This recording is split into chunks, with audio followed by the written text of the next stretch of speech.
We just can't even. My asexual ass could never. By the way, we are live. Amazing. Happy Oh, game month, that's okay. motherfuckers. I didn't even mute myself. Hi, screen. Happy game I'll be right month. back. Sorry, I know the stream just started, but I'll be right back. Fuck it. Come on. It's all right. We're doing all right. Hold on. Oh, God. That was funny. Holy Christ. Anyway, hi, everyone. Welcome back to Evandale and Kill City Sinners, where we always have a lot of fun and with dark fantasy and cyberpunk. I don't even know what I'm trying to say anymore. I'm just vamping while Mike comes back. It's dark in here. Manda, 40 I'm listening. months? You can go. Yeah, I'm here. 40 I have months. a wireless headset. Holy crap. I can't even believe that we've had this channel for like over 3 years now. Yeah. That's the part I can't. Anyway, hi Donald, hi Amanda, hi Raffle, and whoever else might be out there lurking. Welcome back to Kill City Sinners here on the Evandale Twitch channel. We're waiting. We can't see the thing in Zoom, by the way. Oh yeah, no, you can't see the thing in Zoom, by the way. So there, now you can see the thing in Zoom. Yay! By the way. So anyhow, okay, a quick little thing.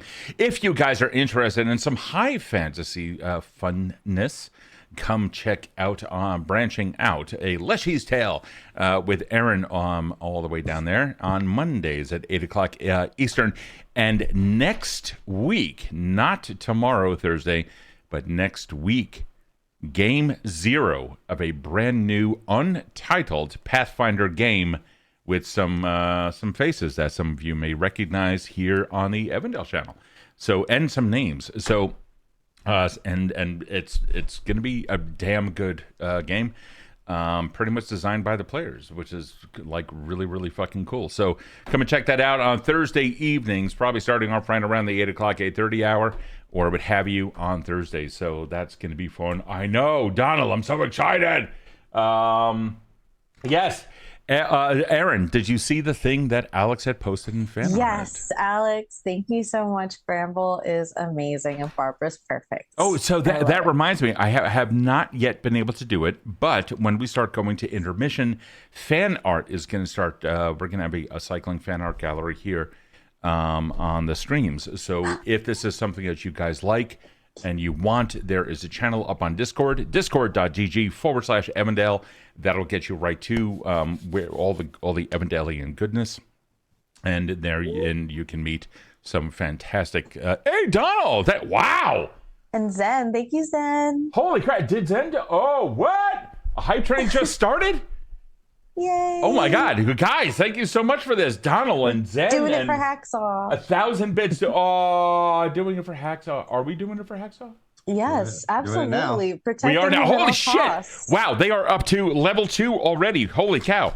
Okay, I have to take my pre-game notes, put them aside. Holy cow! They are 92% on level 2 already. Holy cow! Okay, so guys, here's the deal. We're gonna get right into it.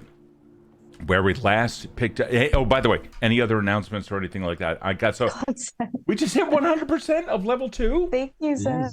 Holy cow! Thank you, guys. You rock. Thank you, Dude, level 3. So, all right, you guys each have, and this is massive for a PbtA, like a +3 bonus when your average die number is a 7 is ridiculous. So having a +1, +2, and a +3 on top of that is just going to be insane. So that's what you guys have right now. What's that? Prevents us from failing, really. It's not explosive. It just prevents us from failing horribly. Don and Zen are carrying us to victory right now between the two of them, going back and forth. Jesus Christ. I know, they're up to like 96% on level 3 already. This is fucking amazing. So this is going to be, this might actually do something for you guys because because tonight, oh boy, where we last left off, the sinners had found out through some investigation that Hacksaw has gone missing. When they started putting 2 and 2 together and they started getting some of the NPCs involved in some of their own tracking, they found out that Hacksaw has decided to do something pertaining to Dr. Hazer and Mantle Corp. a corporation that has been behind some of the nightmares that our sinners have been experiencing. Meanwhile, others are still ill from a variety of attacks that have undergone them. Sure, that's where I'm going with it. And that includes our own Anon, who still remains out of play. So with that, we're going to pick up our action with the sinners. Still over, I believe you guys left off in Hacksaw's apartment, where you found a flyer. Let's recap what that flyer said first, and then we can take it from there. Foundry is up, players, in case you haven't joined us over there yet. I have. And I rolled how mean my sword is. Ah, yes, that's right. And My sword is 1 mean. 1 mean? Yeah, I got an 8, so you hold 1. I do hold 1. And that means that it can act out in 1 thing? Yeesh. Yeah, that's going to be... And last time we had that happen... It was 3. Yes. And yeah, and some shit went down. So we're going to have to find out what that does for us. In the meantime, there is... excuse me. I'm going to show this to you players on Foundry. Cool. And what it said... Well, actually, I'll let you guys take it over from here.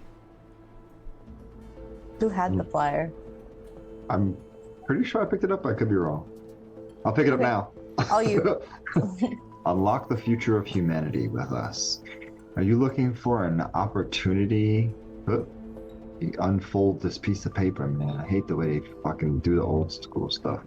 Are you looking for an opportunity to make a difference in the world? Do you need financial aid or medical treatment? We at Mantle Corp are offering an exclusive opportunity that might be the answer to your prayers. Our medical research program is at the cutting edge of human enhancement technology. We are offering significant compensation or medical treatment options for qualified candidates willing to participate in our research studies. And just to cut it short on that, because I do want you guys to get right into the action. The flyer then continues going on about the various benefits, which is like full coverage of medical expenses, generous compensation, and they make a difference. But there was also a scribbled note, which Hacksaw had tried writing numerous times, and on the 6th one, basically said he doesn't feel like he's making any difference in the world whatsoever. So he's going to go out there and try taking on Mantle Corp and end this once and for all. And that's where we left off. Right before, or rather, right after Dietz had determined that he was in the process of heading to a possible location of Mantle Corp itself, which was a zone. There we go. And which he just went offline. He Yeah. just went offline when we were pursuing him. Yeah, you guys had discovered that you had a beacon, you were following him, and then all of a sudden he just vanished right from that location. So Well, I we turn the need world over to- to you. We need to get out of here then. We need to go and find him. For once, Cody, I'm surprised you're not already out the door. Hayden's gonna keep going. If you recall, there's an after image where I once was, and the window that was now opened has the flap of his motion as he is pursuing, even though it is quite the distance away from us. Okay. Running towards where the dot disappeared, where the blip disappeared. Absolutely. You guys start moving block after block, heading in a direction that seemed to have been towards Hacksaw, dodging each of the anything UCU units, blocked off avenues and roads and alleys due to endless construction or promised construction. Passing by areas where there are plenty of cameras, all in an effort just to be able to make it out here to the west. It takes you almost forever.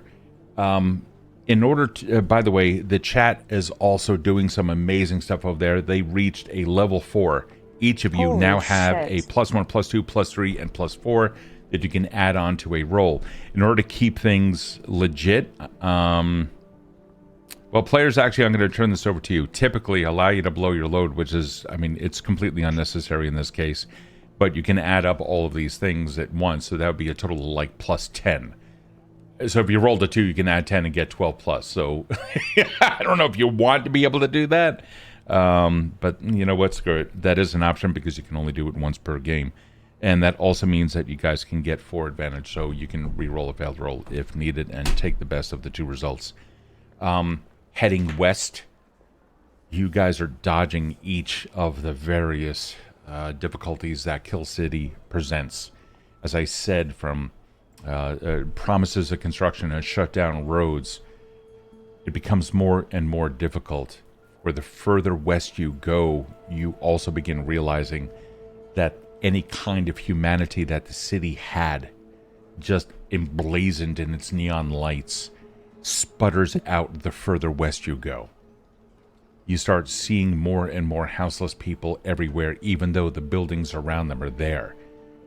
But then you realize why. Eviction notices have prevented people from coming in. The old wooden doors sometimes replaced with complete steel new walls, completely barring any kind of an entrance. It's as if this corporation or that had wanted to reclaim so much of the habitat for their own use, and yet never quite did. Other projects that could potentially earn more money and fame for them simply took greater interest. You finally arrive in one of the first places that reminds you of what lies ahead. A simple city block with no lights, no electricity, and tons of squatters all around the place. People huddled around 55-gallon drum fires, trying to warm themselves up against the cool night air, only compounded by the constant rain.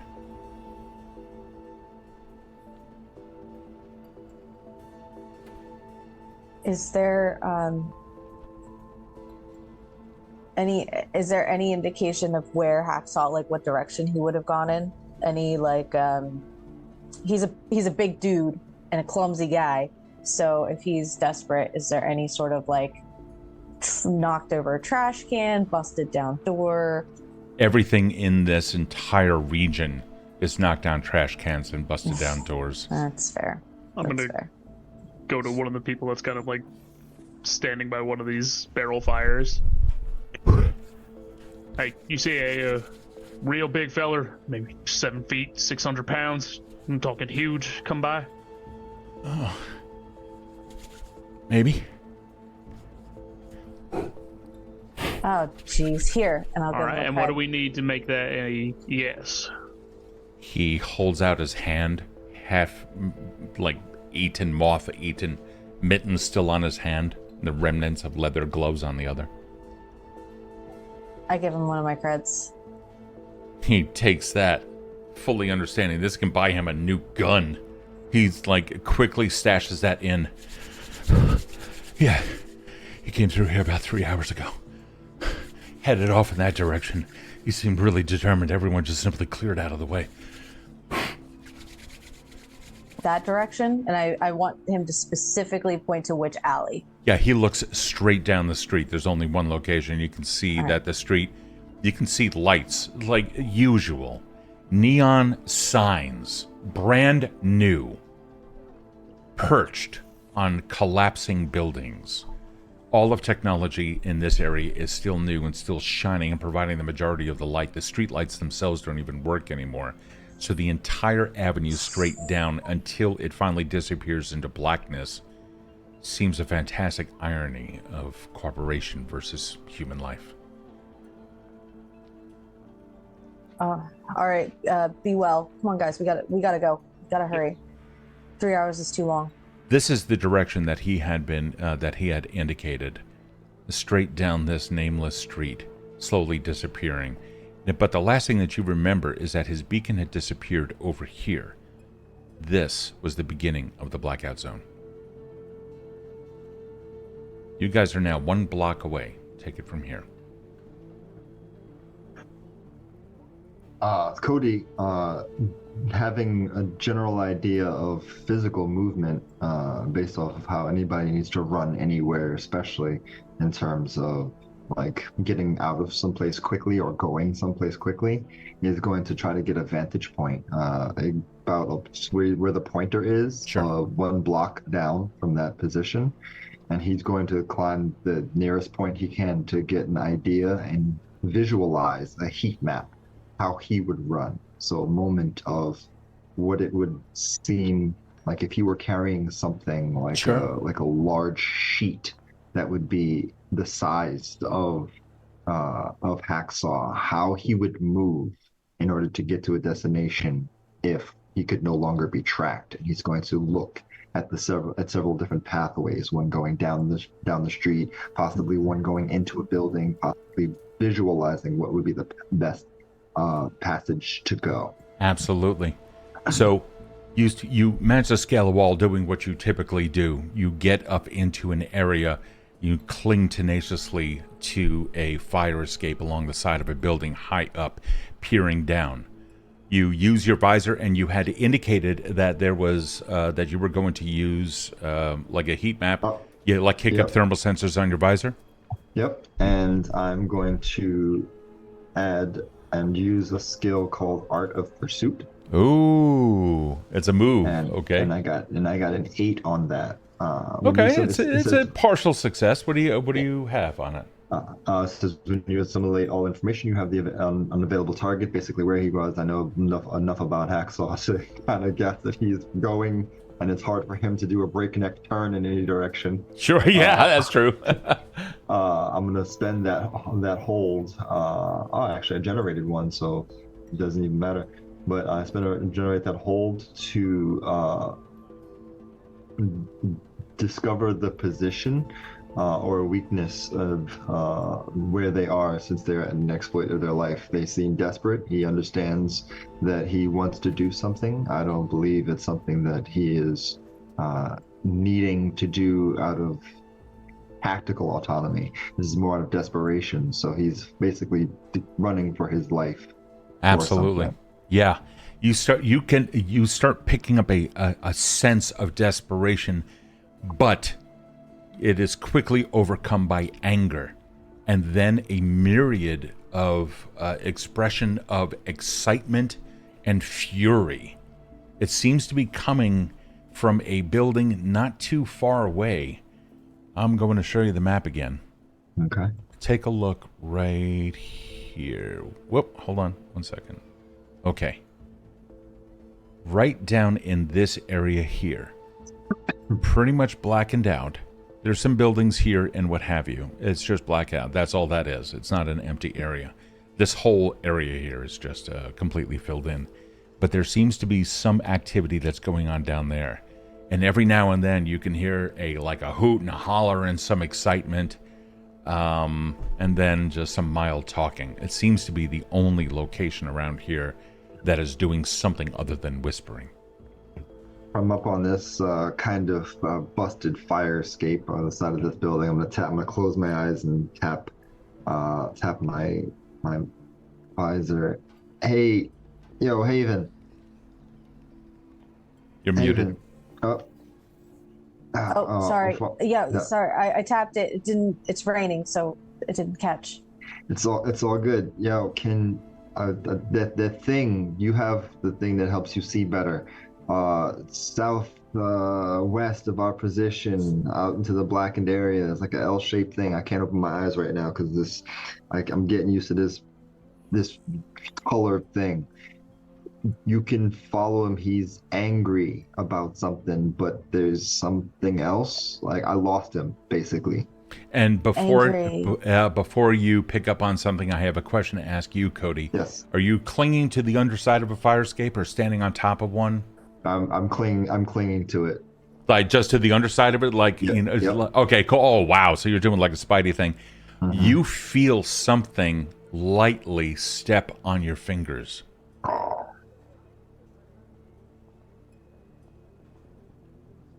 I gotta keep my eyes closed.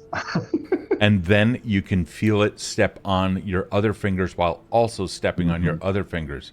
And then you feel fur touching your fingers. I'm gonna open my eyes and look up. You just see a cat sitting on your hands, staring down at you. Of course you did. Of course you did. Cody, you said angry? Where'd you go? It's fine. I'm not. Come on, focus. It's wet. There's a fucking cat. Can you do the thing? I can't look right now. It doesn't really work like that, but sure, I'll try. Haven's gonna disconnect because she doesn't want him, like, I don't know, like messing with her vibe as she tries to like channel this like invisible heat map that he's talking about. No idea what he's talking about. Like, okay, angry, looking for red, and she's gonna try to. I don't know what my moves are. I can't see in the foundry. I think she's gonna try to. Oh, hold on for a second. Let me bring them up for you. Go ahead. Perfect. Yeah, my internet keeps busting out. I guess it's. I don't even think I have that move anymore. She's gonna come back and be like, Cody, I don't know what you're talking about. I did a really cool fucking thing with the scorpions, but like that's I don't know what you're talking about. I'm gonna lower myself down because that's the weird wet cat. Yeah, the cat just kind of like down. stretches out in the rain, kind of like shakes it all off, and continues to get wet and walks away further down the fire escape. I'm going to drop down back to the first level, and depending on where they are, if you guys are close by, hey Zeph. Yeah. Zeph, can you figure it out? I hear people talking over like half a block southwest of here. I'm getting a headache, and I need a moment to drown out this nonsense. All right, I can go check that out. Yeah. Sort of using the sort of like location that he mentioned over the comms earlier. I'm going to start running in that direction. Absolutely. As you and move, then as soon as I hear what he was talking about, I'm going to go to it. Sure.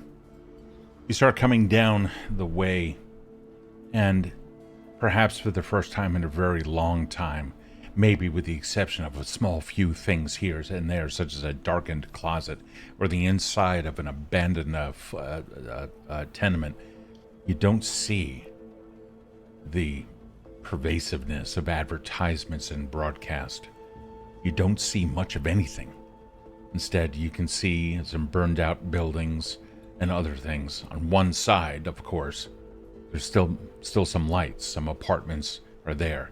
But even the corporations don't even want to be a part of this. But as you start coming around a corner of one completely blacked out building, you begin hearing some additional conversations, and a light, warm glow comes from the end of an alley. I'm not going to put you down there, so I'll let you steer. Cody, I think I found what you were kind of homing in on before. I'm pinging you guys my location now. All right, I'll be there in a sec. I'm already here. I catch up to him. Okay.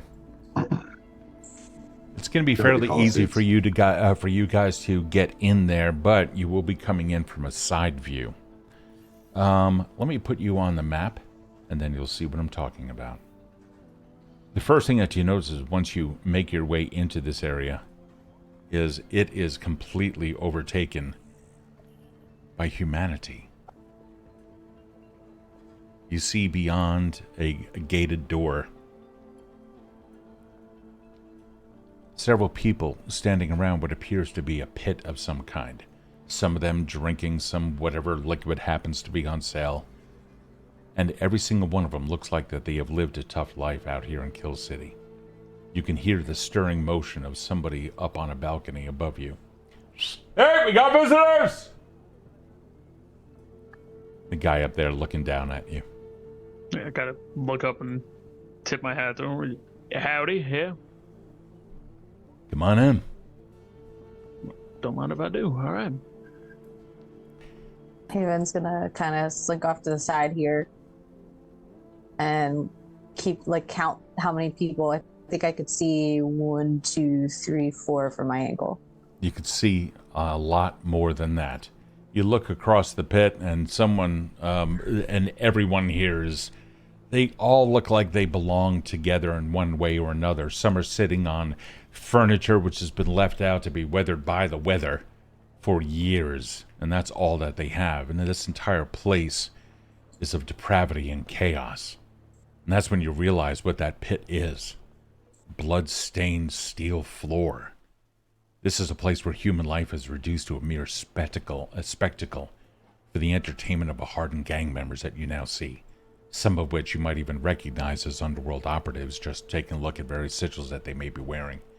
Makeshift lights flicker radically above the pit, casting irregular shadows that seem to add an unsettling stroboscopic quality to the scene. And the air, though outside, reeks of stale beer and body odor and blood. Recently spilled blood, brutal primal perfume that completely engulfs this lawless domain. And the spectators, a veritable mosaic of gang insignia and raw aggression, all of them seeming to feed off of whatever residual violence had recently taken place here. Looking at you. Lights bouncing off of graffiti-laden walls. So one of them looks over at you. Fight's over. Unless you'd like to join in yourselves. Absolutely not. Here passing through looking for a guy. Real simple. Want to make sure he's not making a stupid decision. At least not one way he's not making money for it, if that makes sense. Standing amongst them, one particular gentleman. This one right here, if you can see him. A massive being. With a rag, bloodied, tenting to his knuckles, remains in silence. One other steps forward, and others begin to gather as well, coming from all different directions. Some even removing themselves from the seat, beginning to move as if they were hungry predators. So what kind of action are you looking at? Not looking for action. I don't know if you got mods or something that are fucking up what you're hearing, but I'm looking for someone specifically, a big guy. They all shoot a glare right at the big guy over here. Bigger. Yeah. He then steps forward. Not no more.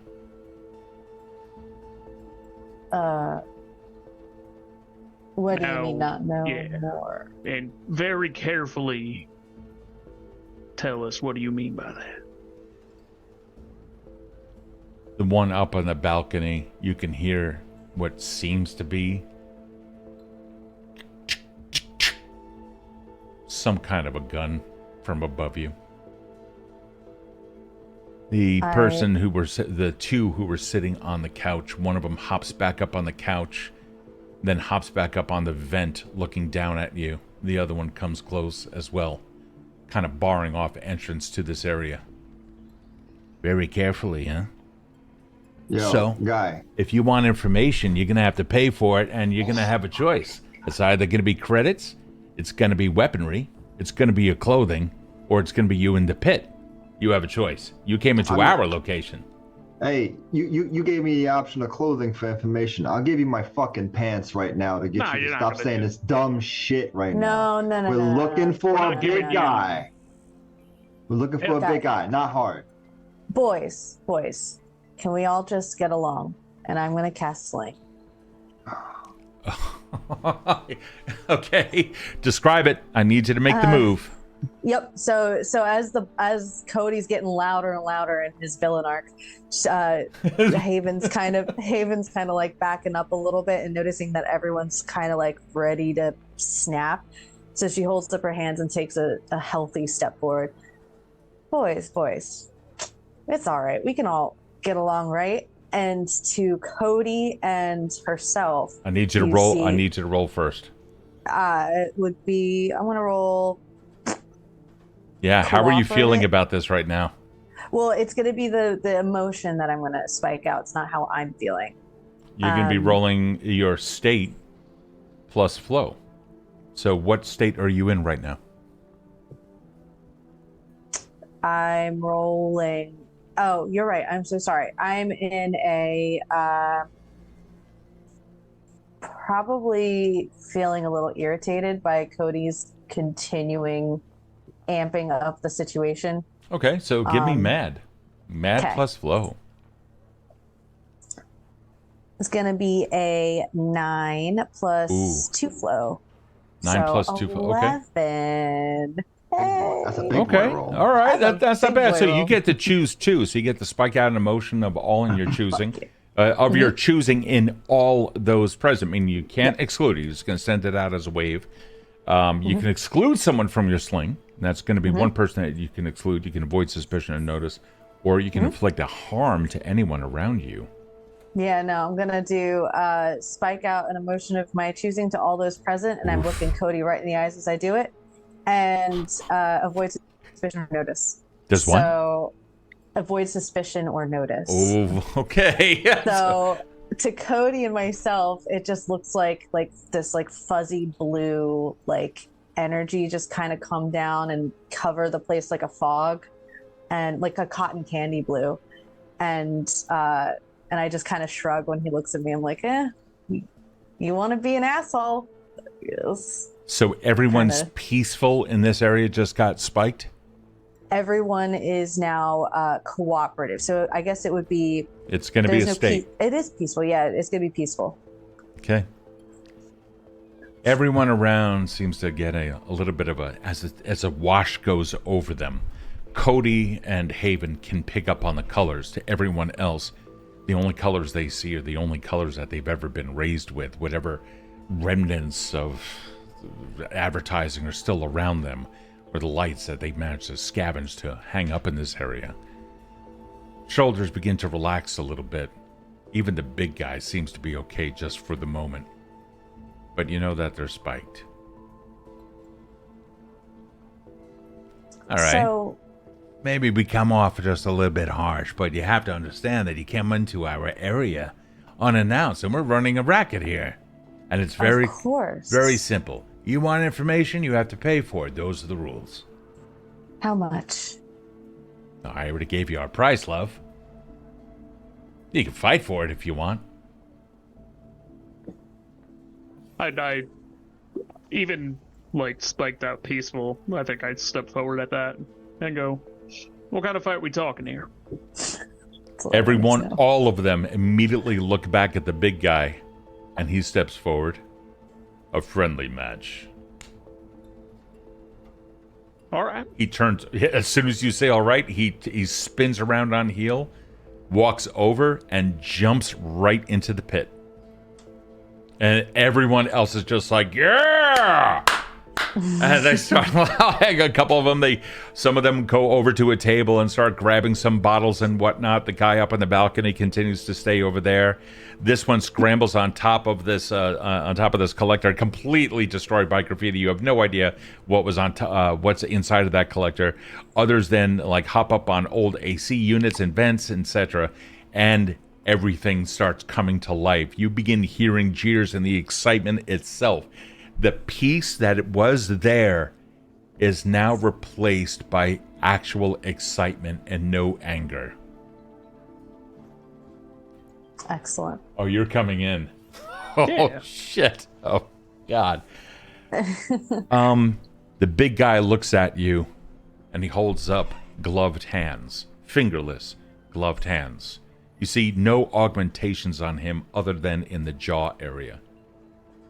No weapons. Oh, come on now. No weapons. If you want to use weapons, then I get to use weapons. Is that what you want? That sounds good to me. He closes his fist for a moment, and you see it like pop out of his arm and begin extending. And you see a crude blade, the length of his forearm, start coming out. And also out of his other one. You say so. Yeah, I think I do. And everyone here is just like, yeah! Holy shit. All right. Wow. I didn't think I had to get some exciting music for this one. All right. Let's do let's do this. Hold on. Where are you putting your katana? What's that? Oh no, I'm fighting him with my katana. Oh, got it. Cool. Oh, yeah. No. I don't think our boy here is dumb. I don't think you can fight without your katana, can you? I can. When I'm separated from my object, I'm irresolute. I deal 1 less harm with any attack. Damn. So unarmed, I think I would essentially deal 0 harm per attack. Okay. All right. Well, you tell me what you do with your blade. And mind you, Mike, I'm going to count on you to describe your actions, and in moments that you have missed or a lull in description, that's when he is then going to take an action. Make everything count, give me as much of a description as you can, and then we will start creating some magic here. However, it all has to start off from the moment that you jumped into the pit and you ended this conversation with him. Yep. Ending that conversation, I have the sword, like, hand on the like quick firing mechanism, other hand held like out in front of it a little bit.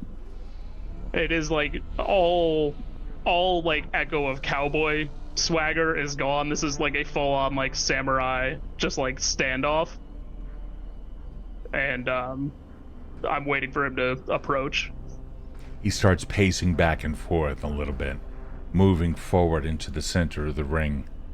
Every now and then he kind of leans down in an intimidating crouch as if he was ready to pounce, the point of his blade dragging and causing sparks against the steel floor.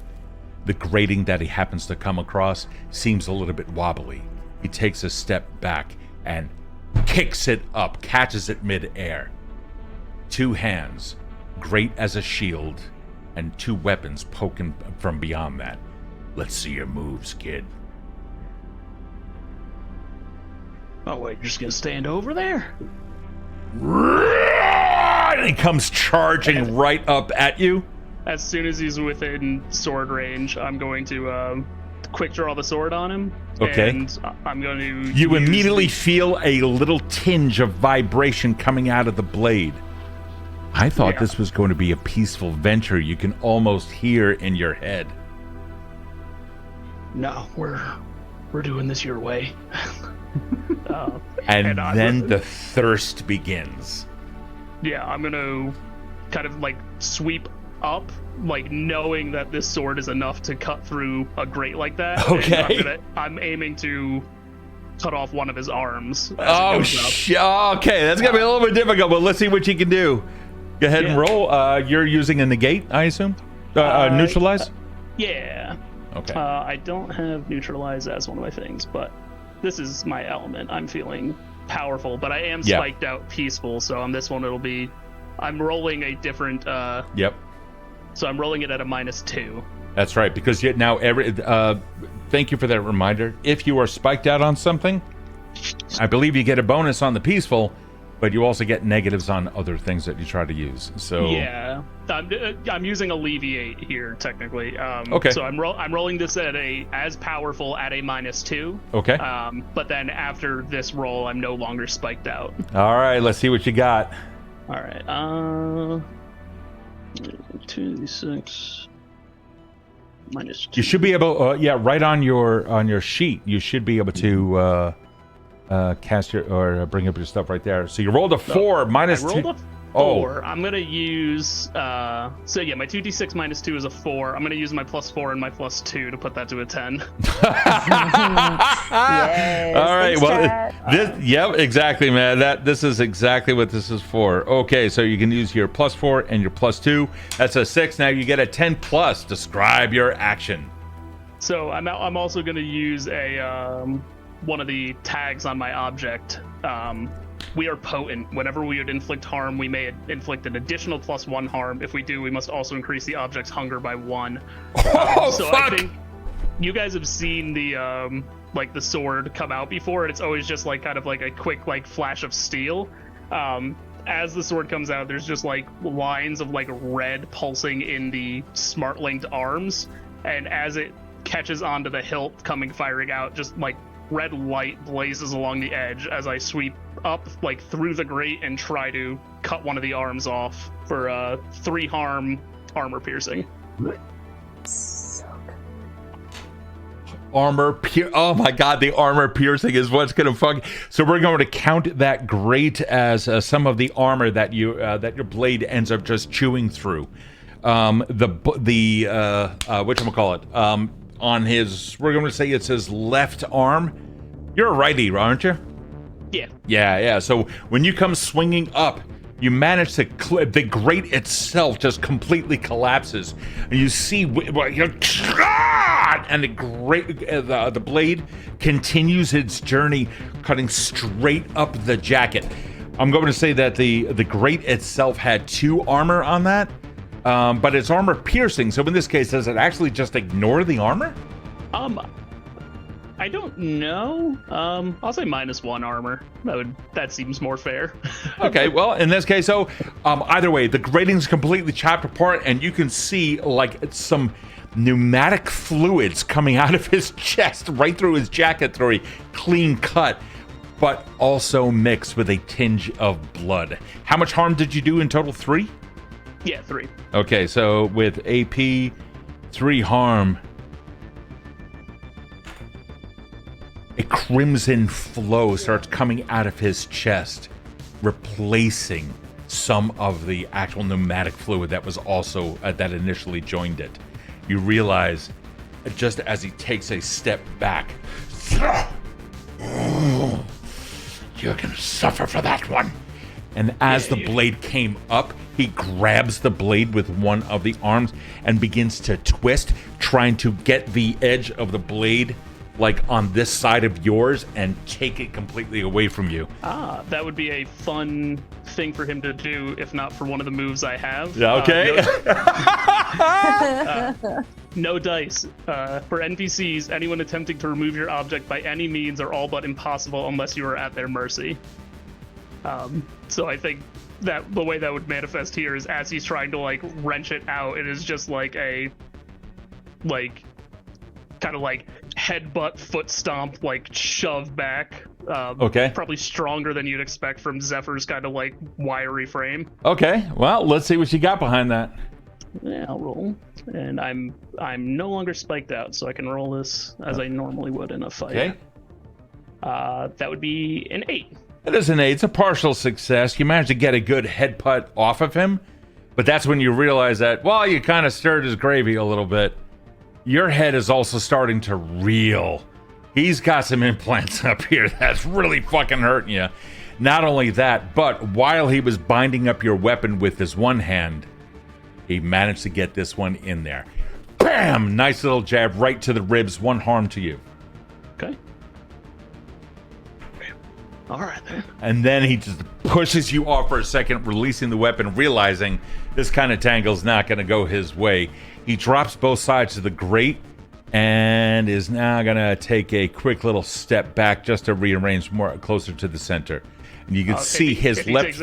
Yeah, go ahead. If he's taking a step back, I am like fully taking, especially if he's moving sort of like diagonally, I'm taking that like compass step forward and bringing like the sword up the other way. All right, let's see what you got, man.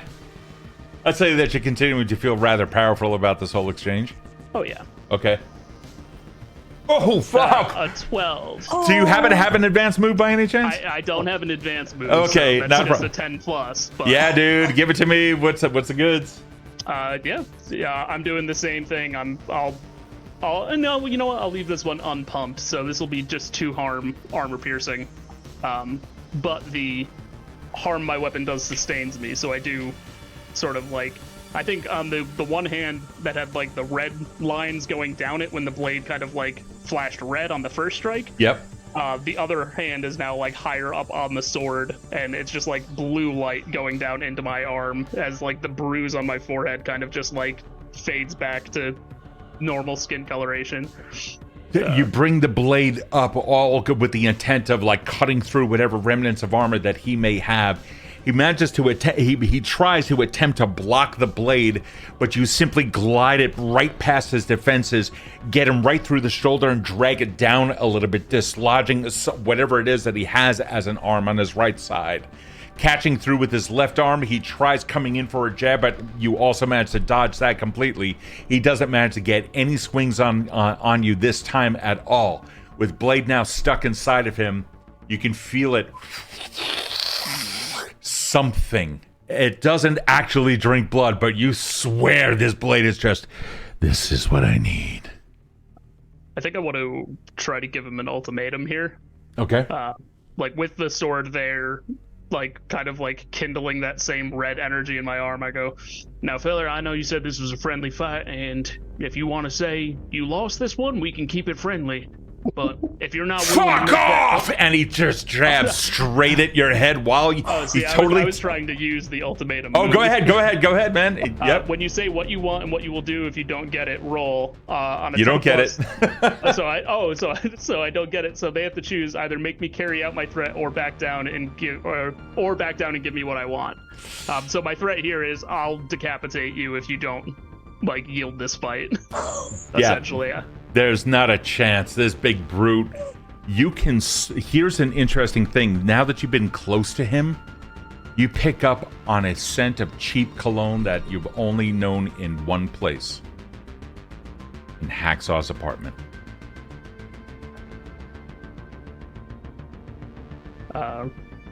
Yeah. Then I kind of like leaving the sword like in his shoulder, like twist and like punch and shove up towards his neck. Let's see what you got. That's a 9. I'll use my +1 for a 10. Oh fuck. Okay. And I'll pump this one with damage, so 3 harm, armor piercing. 3 harm. Holy shit.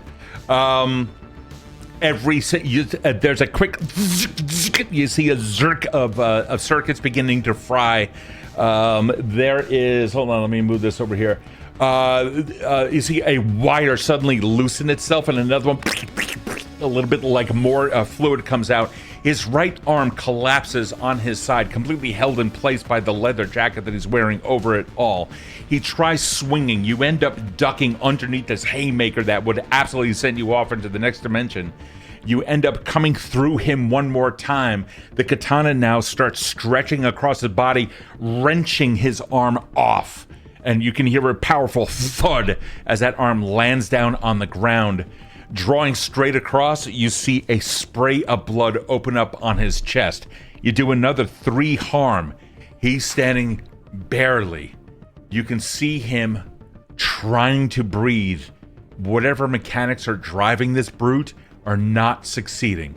He falls down to his knees. His left arm collapsed, kind of bent at the wrist a little bit as the extended blade kind of like almost acts like a tripod, continuing to hold him up just temporarily.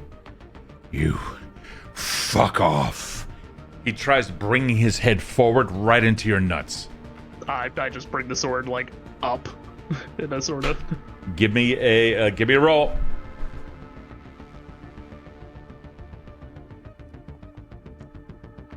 $11.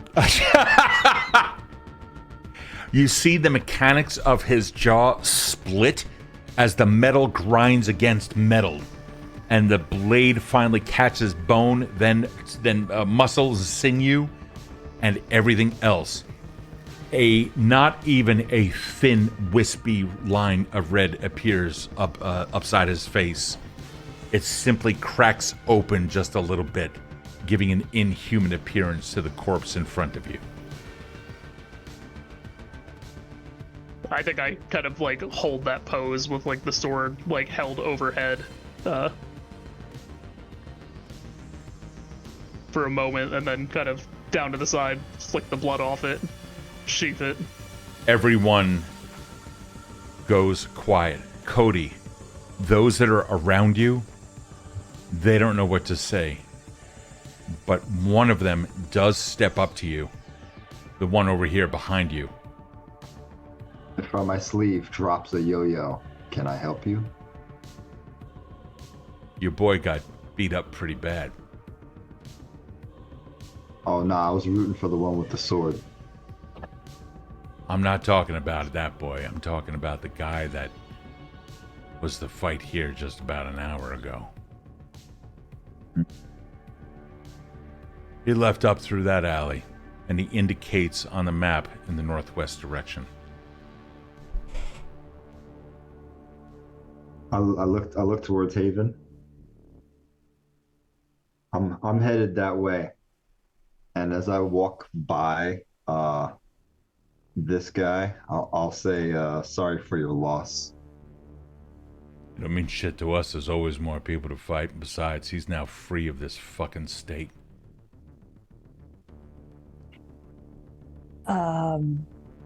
What the fuck was that, Zephyr? God, Zephyr's a monster.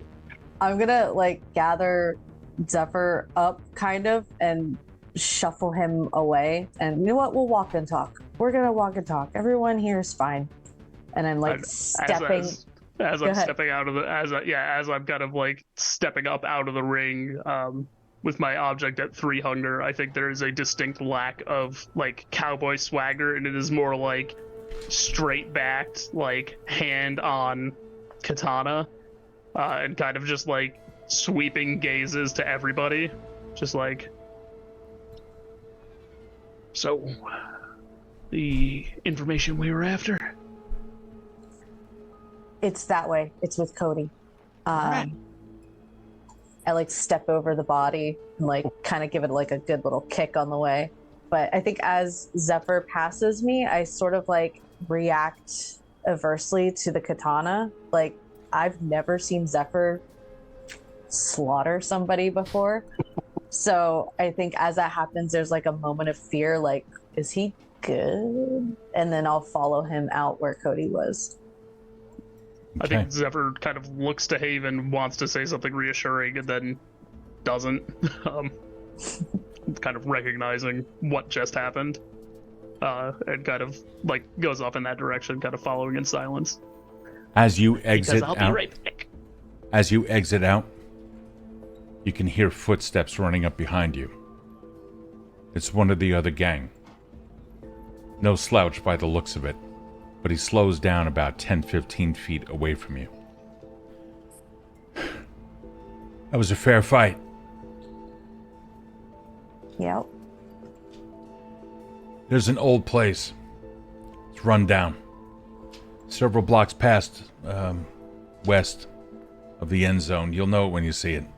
There's a wall of barricades that have been set up recently around around a section down there, part of a rejuvenation project. That's where our friend is. That's where our scouts last saw him go, right after the fight.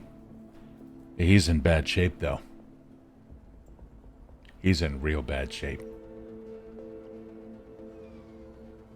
All right. If I know that was a fair fight, but if anything, if our friend's dead because of your friend, That's a fair fight, like I said, though. I gave you the information. To get the fuck out of our territory before things go really south for you. I told you what you needed to know, in good faith. No threats now. Goodbye. He turns on his heel and he leaves. be well. All right. Let's go. That I don't know what I just saw, but now we need Hacksaw. Cody's a bit of the way, but he's still within eyesight. Walking ahead, getting to the direction that he was told earlier. So you came into this little area here. Came in through the little gates. Over here is the fight pit. You then exited back out, crossing over what used to be a major highway that would intersect various sections of the city. It's now useless. Garbage cans allowing people to stay warm. The only remnants of light in this area seem to be a few billboards here and there. No real part of the city can ever escape the neon glow of the kill. Nonetheless, that's the only lights. The apartments that are in this area don't have any electricity. Everything is being fed through corporate lines dedicated. No one else here is receiving service, including some of your own sensors. You hear a familiar voice. Hey. Guys, you there? Hello? Are you there? Hello? Are you there? Hello? Barely. Who is? I can't even tell who this is. Listen, you're entering blackout zone. You have to be careful with anything you do. I don't have I see you. Deets? Yeah, I'm trying to hacksaw. I don't have it on any of you. Are you okay? We had a little bit of a pickle, but we're okay. We're looking for a barricaded building. So try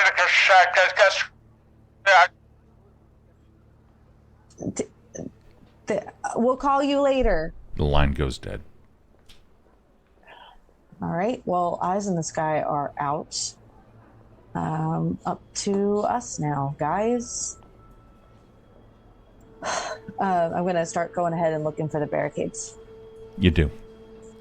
As you venture forward, you can immediately see right here, right before you enter into a formal dead zone, where not even the neon glow pervades the air.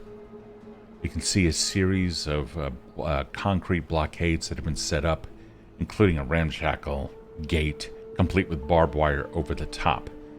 The whole of this construction looks like it's been repurposed building parts from some other people's homes, perhaps even forcibly taken from them while they were still living there.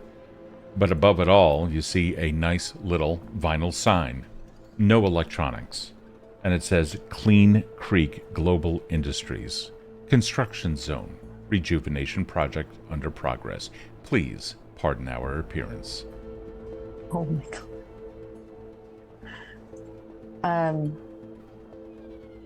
Is that a current company? Do we know if that's like a current company that's like just Clean Creek Global Industries. They control the distribution of fuel and energy in Kill City. And they are known for exploiting natural resources, causing environmental damage and for price gouging. For almost no service whatsoever. Incredible. Okay.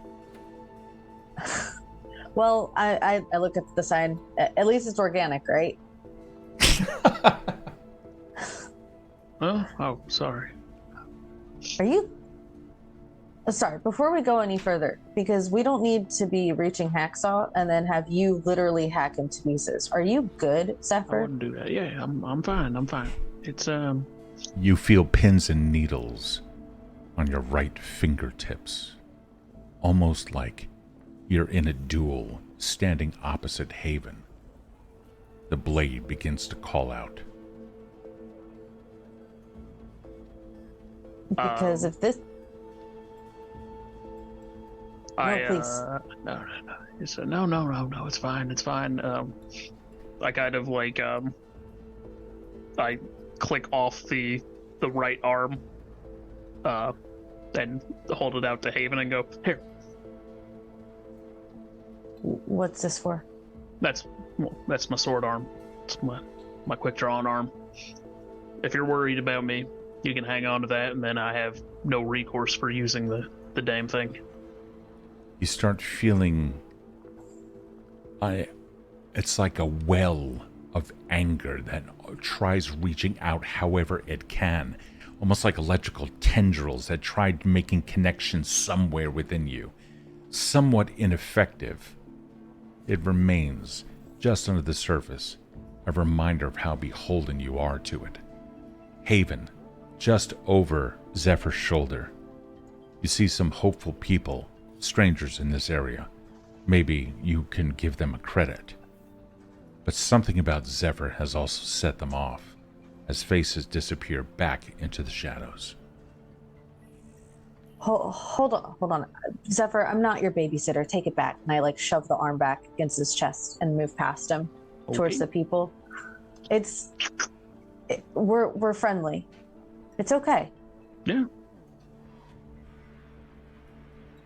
Not here to hurt you. We're looking for somebody. She says over Zephyr's shoulder to someone behind him. No, As I I pushed think the no. arm back, Oh, okay. I moved past him. I like shoved past him while I was doing this, and I started approaching them. Mm-hmm. We're looking for somebody. You Our attach the friend. arm again, and those tendrils of want come back through. Barely over the appetite it just gained. You can feel it tingle a little bit more in your fingers. And then you get an image. A man wearing loafers, along with a leather jacket, being completely hacked to bits, flashes like an old movie of memories. You tried to suppress them in just the past couple of hours that you had done this. And then you remember somebody slouched up against a wall. And then immediately a flash of blood, a hand laying still on the ground, eyes fluttering, words of caution being issued by you. Then the smell of cheap cologne out of Hacksaw's apartment. You begin feeling emotions of despair and anger and rage, with utterly no discipline. And recalling that memory of no discipline, you begin feeling it rise up in you once again. Anger and zero discipline. I step away from where Haven is. I kind of round a corner if I can, into like an alleyway. You do. You see some 3 people huddled around a garbage can. They take a look at you, look up, all 3 of them at you. Still not moving, just warming up. Yeah, I think I pay them no mind. I draw the sword, not quick draw, just normal. I stab it into the wall. They stop and like freeze in place, their hands no longer over the fire. And I just standing there in the alleyway, take my hand off the sword, immediately like shoulder slump, but I point at it and go, "Listen, you motherfucker. The 3 of them run. You need me. I could leave you here on this wall. I could throw you in the fucking river, and then you never drink a damn thing again. I want you. I am accustomed to you. But there is only one necessary part of this partnership, friend, and it's me. So you either get in line, or this is over." You can feel a electric grin. Unseeing. No visuals. The blade remains still. And you can feel some satisfaction in its knowing your anger is due to it. And it knows who the real master is. It removes its tendrils, knowing full well who pulls the strings and who will soon pull them again. I take the sword out of the wall, and there's like a brief moment where he kind of just like looks down the alleyway, kind of like pulls the sword back like he's gonna throw it, and then dejectedly puts it back in the sheath. I thought so. I'm gonna fucking melt you down and turn you into spurs, you piece of shit. You get a slight little...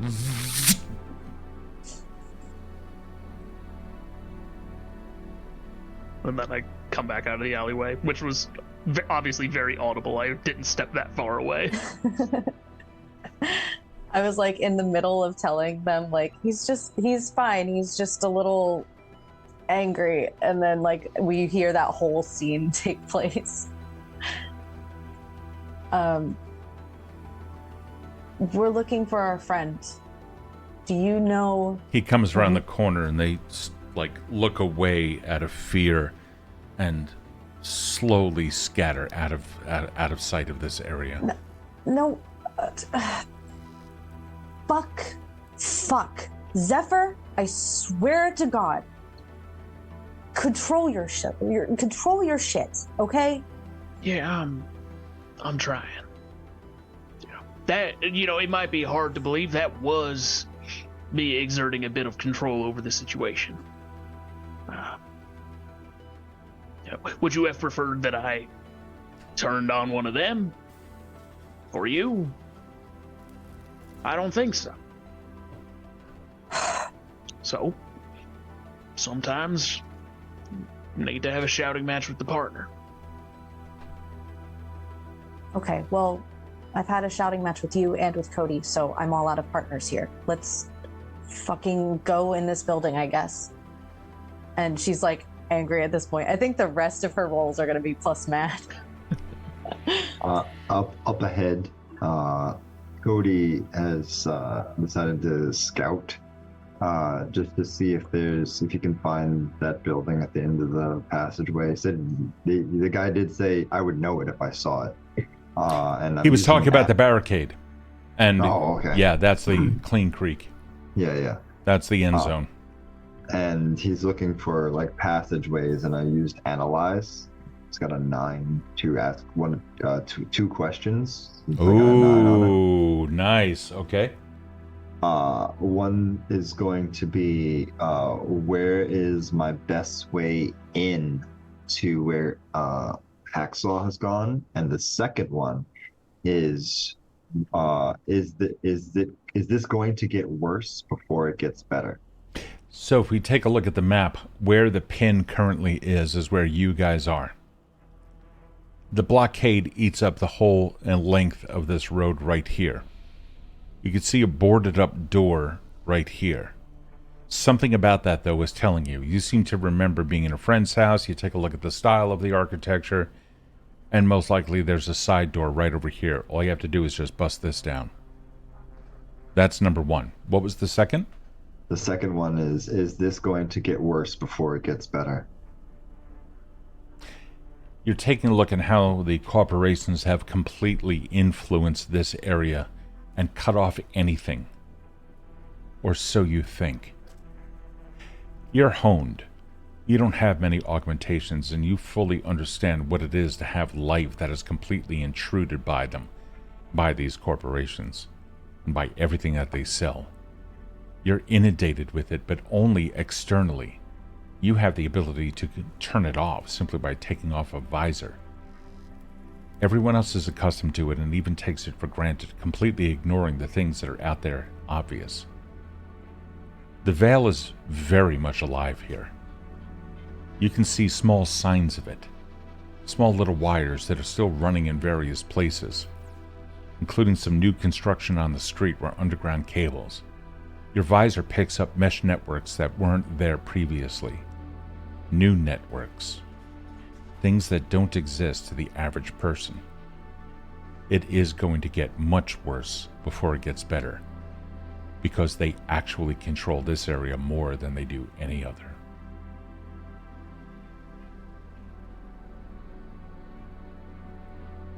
I'm gonna go collect them based off of what information I got in, but it's apparent to me that he's in this building. I'm gonna go run back and collect them.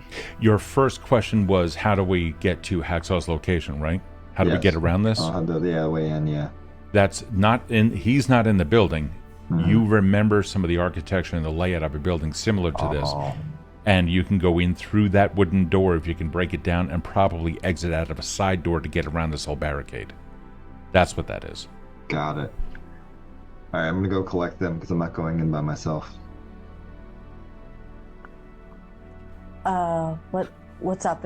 I think this is the barricaded building, yeah? Yeah, I found a way through, at least the best way that we can get through based off the way the architecture is, but I can guarantee you it's not going to be a fun way getting through and past. And if Hacksaw got through here within at least an hour, that ain't great. So we gotta move. Yeah. The fuck is up with y'all? All right, let's go. With a little bit of effort, the three of you managed to break through with a loud crack through a wooden door that had been barricaded. Then, passing through, Cody, your instincts were correct. This layout is very similar to your old friend's house. And sure enough, passing through 2 additional rooms, you managed to find your way to a, albeit nailed shut, but a door. Some additional effort, you guys managed to find yourself just on the other side of the barricade. Through this, you can see 3 buildings, 1, 2, and 3. Lights out. And beyond that, the dead of night.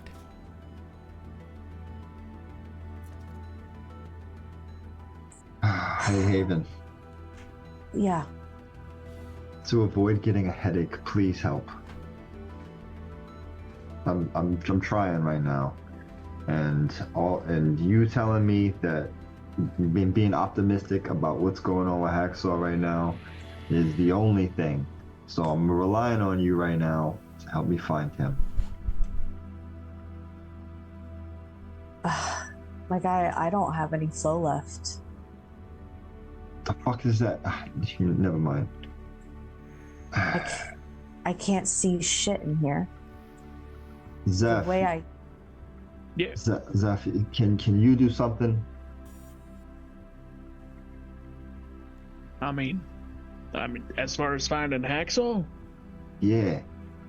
I could shout. I'm pretty loud, but I other don't than that, we could check these buildings here. We don't want to bring attention to ourselves like this. So I don't want to split up either. Yo, you know what? Let's just pick one. Let's just go. It's fine. Let's find him before things get worse. Are there any like flares around or like old oil lanterns or like rundown shit that might be alternate light sources? Modern conveniences have been already stripped for parts, batteries used up. This area was turned off quite some time ago. Anything that is here that was of use had already been claimed. There may be some areas within, however, that can yield something. But while the glow of the city does provide you ambient light enough for you to navigate these streets, it's still disconcerting that there are places here without visible power. Mm-hmm. Or visible signs of power. Cody realizes something that he mentions it to Haven, and he tries to see if he can do like a closed ping call to Hacksaw.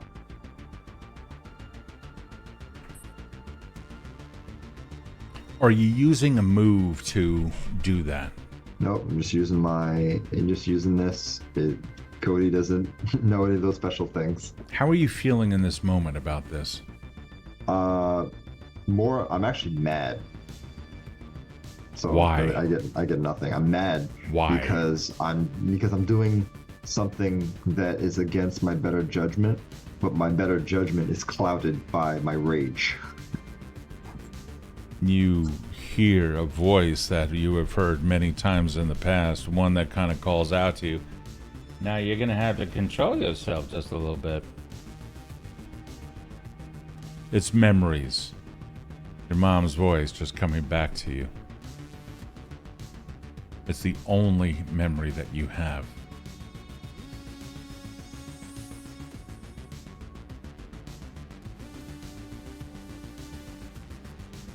He calms himself, remembering that it's possible to focus at least for a memory. And he shifts his mood to being peaceful to find the result. Now unclouded, your vision picks up a little bit more information. But let's find out how unclouded you are. Roll peaceful.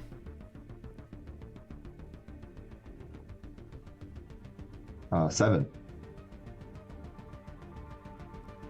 You're staring down the way, through the alleys and the streets and the empty doorways of blackened out buildings, with contrasted by the life, what remnants of life there is in buildings closer to you and next to you. You begin thinking, where did he go? What was his purpose? You remember it had something to do with Mantle Corp, Dr. Hazer. You think he joined Mantle. If he did, then he would have continued purposefully. But he also got his ass handed to him. He couldn't have gone far if they were telling the truth. He's got to be around here somewhere. He's fixing his wounds. What? He's healing himself. He's somewhere where he can work. He was just in a fight, right? Yeah. He's look for fucking rain, man. Fresh blood, or medical tools or whatever the fuck they need to fix themselves. Sterile environment, or as sterile as you can be. That's good. I mean, in this fucking place, yeah. Let's see what we can find. We're gonna go somewhere we could have gotten out of the rain. The three of you begin journeying down the way, prompted by Cody's instincts. Following through, you take a look over here, inquiring of people in doorways. Every now and then, people lead you on, many times shirking back away from the curious strangers that now surround them. And yet, a couple of leads get you back into this area. Ahead, an entire block completely blacked out of power. And yet you all know that there is a presence here of the corporation somewhere. There's probably a camera somehow, some way watching you all. Guided through this entire darkened block, no one in sight. That is a dead city none of you have ever seen. On your left-hand side, finally, signs of life once again come up as a row of buildings show themselves. However, on the right-hand side, you know that this is a gateway to a darkness that you've only just begun to experience. You can already feel an oppressive nature, an absence. Since birth, you've only known the glow of neon. Now, you only know the invisible clutch of a corporation's control over your equipment, probably monitoring every move. Strangers out here in the street seem to welcome now. You're not too far into this entire zone, into Shade City as they call it. But you do remember on your visor, and stored in its local memory, that there were certain zones that were pointed out to you. Maybe this is where Mantle Corp is. Maybe Hacksaw will continue to go and look for him somewhere. Look for the corporation somewhere. But first order business. Cody said he needs healing. Right here in the street, a building that was an old pharmaceutical, some medical supplies and what have you. You stand in front of a building, its door laying on the ground inside, amongst a puddle of shattered glass. Yo, Haven. Yo, check in here. Yeah. Check in here. Haven, you come in. What you see, right on the door frame, a bloodied handprint, fresh. This is where he went. This is where he went. Alright. Handle it. I'll sit against the door. I need a minute. What do you mean handle it? Go help him. Help him. I can't do anything right now. I'm already dealing with this blow. Okay. Oh, all right. Come on, Zephyr. And I'm gonna pass through. You go inside the building. Zephyr, go ahead. Yeah, I go with her. Okay. You guys enter into the building. You can see that shelves recently dragged down by a handprint on them, seeking something, but nothing was there to offer.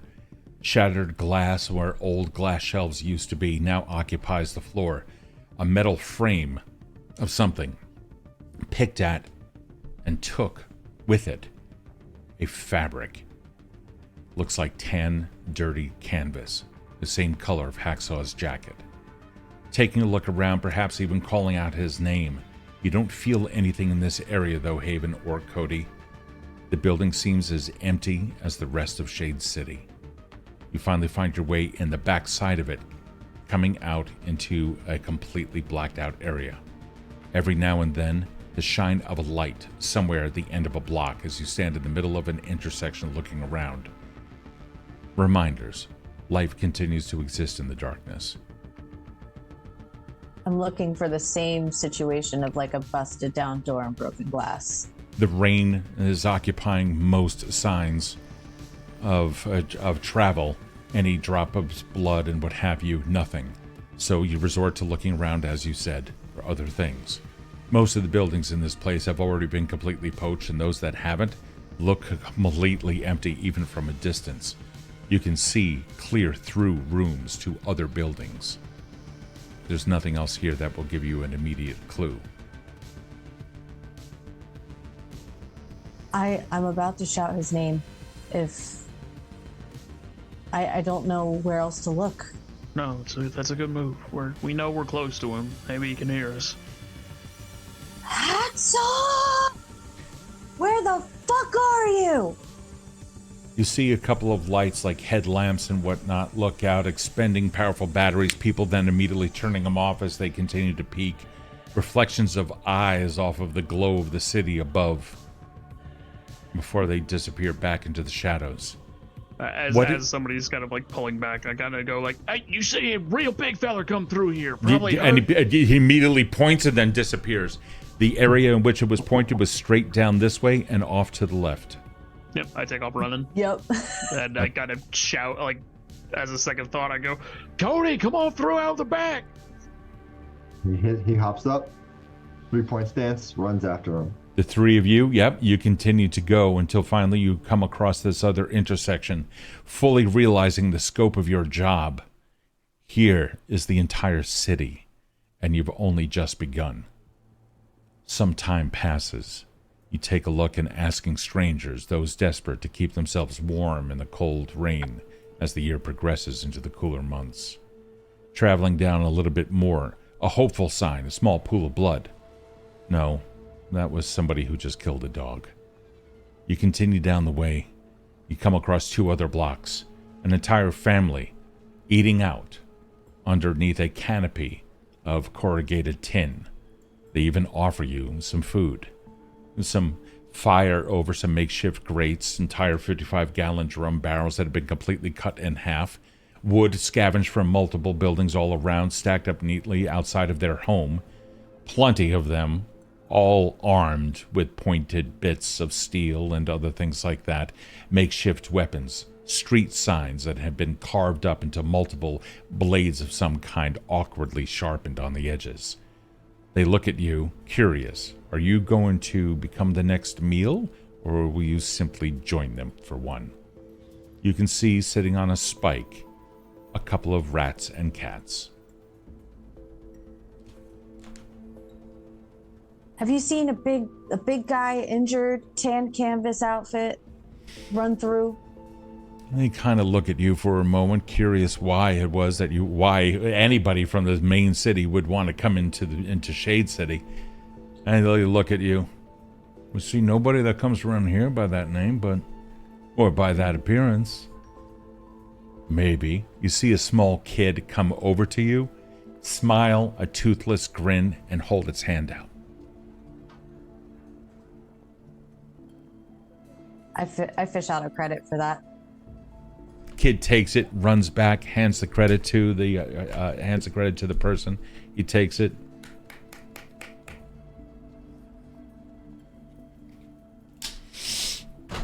Stands up, arches his back a little bit.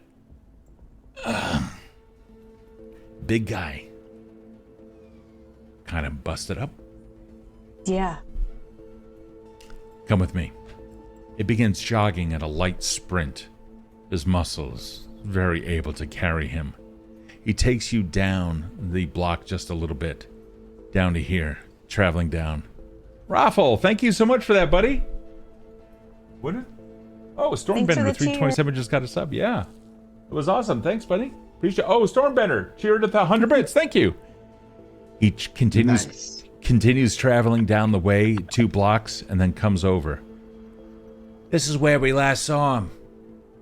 Not too sure exactly where he went from here. We offered him a little bit of food, but he seemed a little bit out of it. He kept muttering something about a hazard that he kept trying to kill or something. We didn't understand what he was talking about. So we just kind of left him. If he's here, anything's game. Good luck and thanks for the credit. And with that, he turns around. He turns around like jogging backwards. You too. Keep the lights on. And he disappears around the corner. Is there like a open building here, like an open door or anything?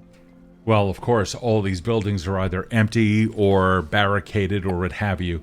It's difficult to say, but you're not getting any obvious signs of anything, unfortunately. But before you also managed to shout before calling out with him, a sense of desperation I picked up on. How was Haven feeling in that moment?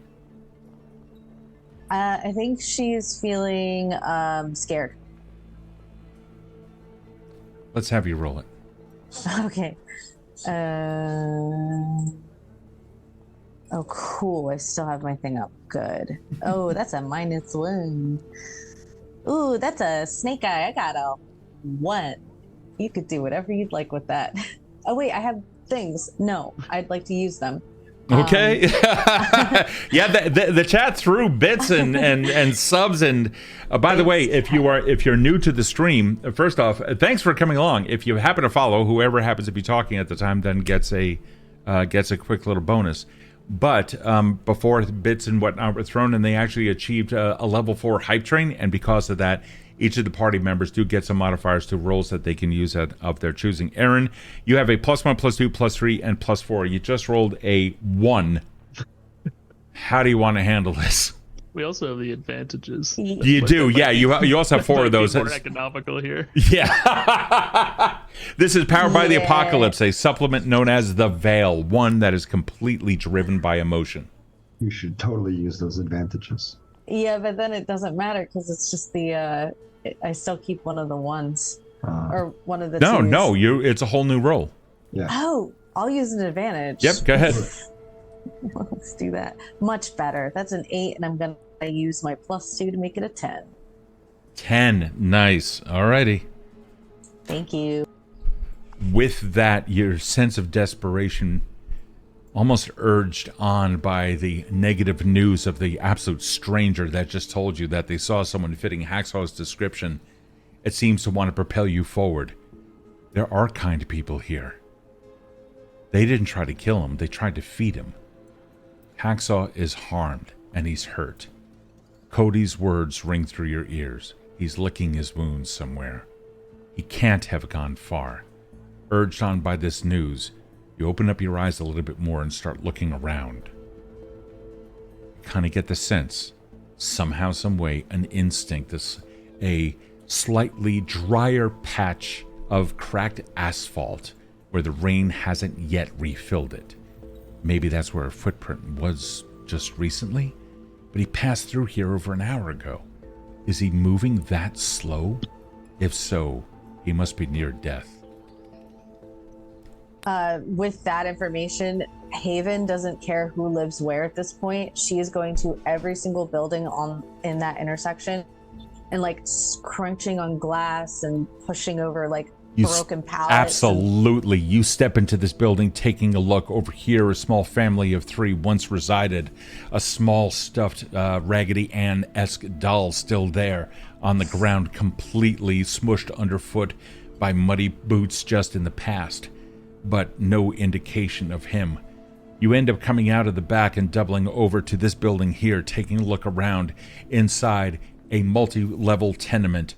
You quickly run up cracked steps, some of which the foundation is already cracked, hopping over holes in floors, coming through, even telling the others down on the ground no one was here to be found. Coming back down a rickety fire escape, you manage to come over to this building, the same here and the same here. But your search then continues. Something about this. You then see a moist piece of paper, a promise of a better future. A flyer, the same one that Hacksaw had previously, touched by much smaller hands according to the grimy handprint left on it. But nonetheless, maybe this flyer will also lead you to him, the same kind of hope that others have. Maybe. You seem to be heading in the right direction. It takes you down here. Then you remember, just as your visor kicks on just for a brief moment, you're entering into one of the zones that Dietz told you about.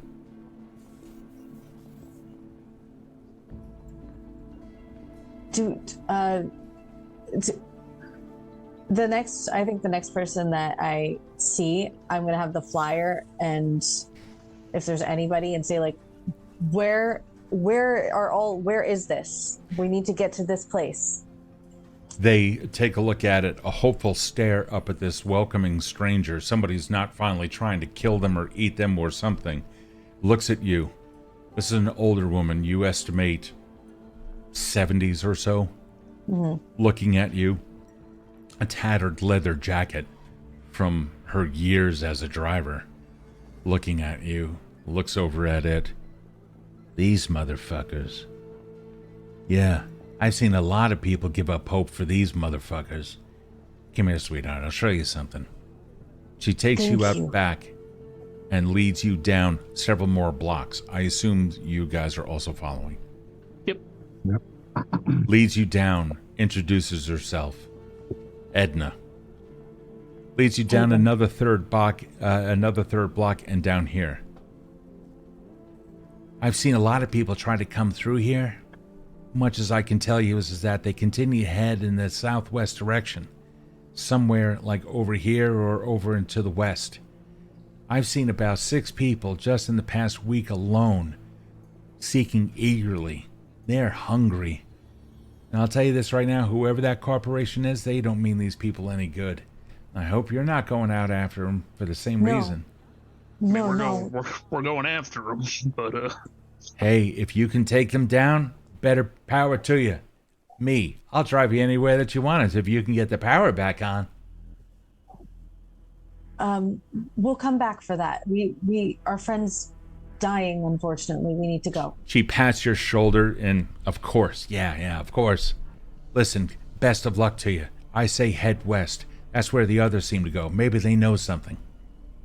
Hey, ma'am. She stops and looks at you. I know seeing a bunch of folks coming out of the center asking questions and with hopes of the future is good, but here, and he hands her a cred, like, we're not kidding. We'll be back. She looks at you. And as she kind of turns around for a second, the distant glow of the city above, just cast by all the various districts all around, you can see a glint. One eye that used to be powered by something. An eye that kind of reminds you of someone that you once knew. And she looks at you, takes the credit. This is going to feed everyone on my block for about the next week. Thank you, love. I'll be looking forward to your return. She steps back, looks back at you guys. Good luck out there. Keep the lights on. And goes back. We don't have much time. He's getting slower and weaker. We gotta go. Urged on by instincts, you continue going west. It takes you a little bit of time, and when you finally start crossing over what used to be another major avenue, you realize that you are in fact in the middle of Shade City. Hours have now passed. You have scoured every building, looking for signs of whimpering, looking for the signs of crying and blood and what have you. Until finally, when you cross this main avenue, looking up and down, perhaps even taking a moment to look down, you can see the distant lights of a lit district and up to the north. But down to the south, it seems eternally black. Kill City. Dead to everyone. When you come across that area and walk down one more block, your first sign of hope. You see a small child down on the ground holding a piece of paper with a bloodied handprint the size of your head on it. The kid, looking at the flyer, sees you coming. someone Who give that gave to that you, to you? kid? He holds it, and he holds it close, silently, like scared of you. We're not going to take it from you. We're looking for the man who had it, the big feller. He smiles. He's my new friend. He's our friend too. He's down here. And the kid starts scampering down the way. He leads you over to an alley several blocks away. Come on, come on. He said that you'd be coming. You start heading over. Kid leads you past several places. He also says, don't cross down that street. And he takes you around buildings and through doorways. And he points out tripwires and pipe bombs and all sorts of traps, including gutters like manhole covers that are set to explode in case any corporation vehicle rolls through this area. He leads you around and then points at a distant alley and then hands the flyer to you. He may need the blood that's on it. He lost a lot. Thanks, kid. I'm gonna start going the direction he said. Sure. You do. And you end up coming into an area. And let me pull this thing up. You end up coming into an alley area.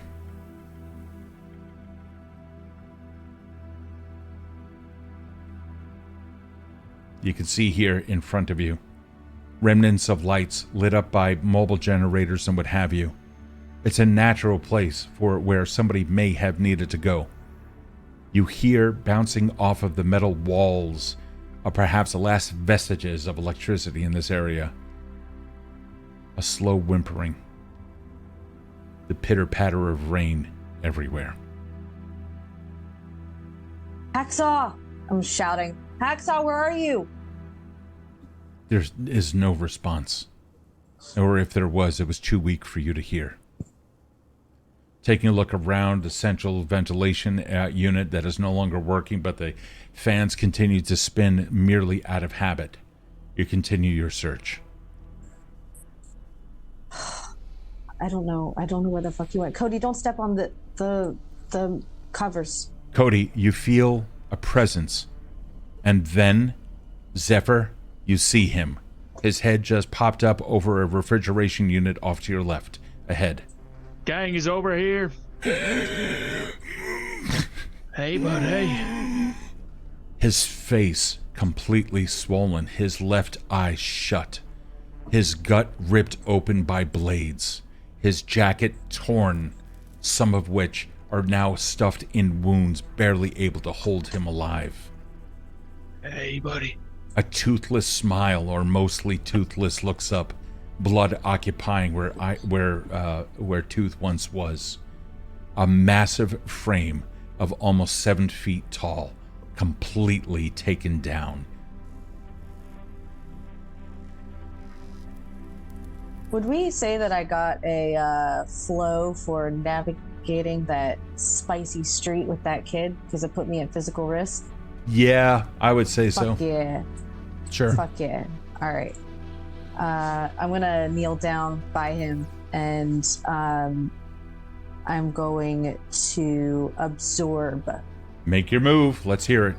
So I'm gonna put my hand on his chest, like over his heart. He winces in pain, and you can feel the crepitus of a sternum that is completely removed from his ribs. Oh, fuck. Buddy, it's okay. It's okay, we're here. And I'm really scared. I'm gonna roll scared, but I'm gonna absorb scared as well. Unfortunately, as you go to touch, his pain is so awful, it sends a shock as his sternum even then touches upon his tongue, touches upon his lungs and his heart. He's shocked in pain.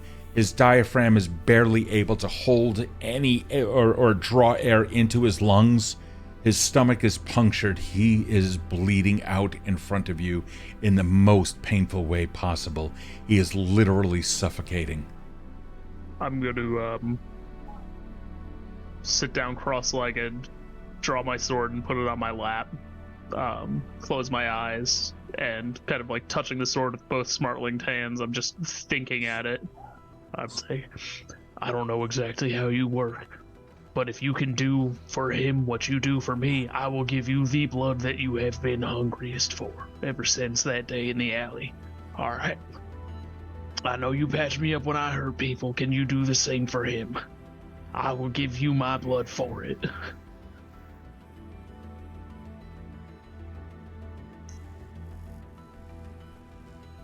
There's a numbness that comes over, a removal of emotion.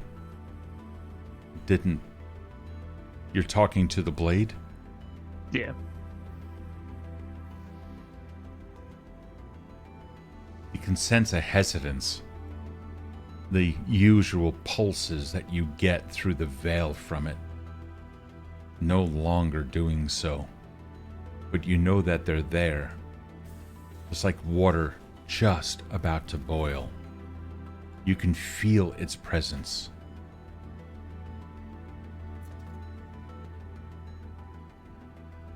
And then a spike of hunger. It wants you. You are going to owe this. It is your master now. Pay the price, and let's see what it can do. I stand up. I kind of like one hand on the like the handle of the sword, one hand on the blade, with it kind of like resting like just on my stomach. I put the blade in like I basically grab Hacksaw's hand with the like handle of the sword between us. Yep. So I'm holding it into his hand. It is a massive paw that is also completely busted by one of those cybernetic hands. All of the bones crack just a little bit as you take it. Sorry, pal. And I step forward onto the sword. What the fuck? We're going to take a 5-minute intermission. Oh, damn. Jesus.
The blade bites in deep. You can feel it slide past organs and bump up against bone. For a moment there, you're held in place by the blade, and then you slip past it as it continues to take what it needs from you. And then you feel a shock. All of you recognize it. Something in the local Vale. The Vale's not dead in this area. Shade City may have lost its power when the corporations used it as leverage against people who didn't want to pay the ever-increasing prices in order to just simply survive. But then the blade sends out a pulse. It begins to activate certain things, or at least it should. You recognize that you don't have that part, or this one here. But when you take a look at the behemoth laying in front of you, his body begins to twitch a little bit. And the blood that's already leaking out of some of his wounds starts pumping a little bit faster and a little bit harder. This is both bad and good. He's going to lose more blood. But his heart, a cybernetic organ, has been zerched back in. That's when you hear something come through the blade. A voice that only two of you have ever known. Something, a memory, embedded in the veil forevermore, immortalized in binary code. Something about a whisper. And then, come on, Hacksaw, you've got this. I taught you well. The voice of Faustus rings through the local veil, and his eyes open up a little bit. The sword reaching out to distant databanks in order to pull whatever it can. It's like this thirst on Zephyr's blood, and activated an adrenaline pump in Hacksaw's heart. Blood comes spewing out of his mouth, but you see a meaty paw reach up and grab the ventilation box that he's leaning up against. He doesn't have the strength needed to be able to stand. He has lost too much blood. But anticoagulants are then issued out through his body. And Hacksaw's real cybernetics start kicking in. His healing system. He doesn't have much left of it. But that which had been damaged by weaponry has now started to be repaired by nanobots. Something a command issued from an external sword.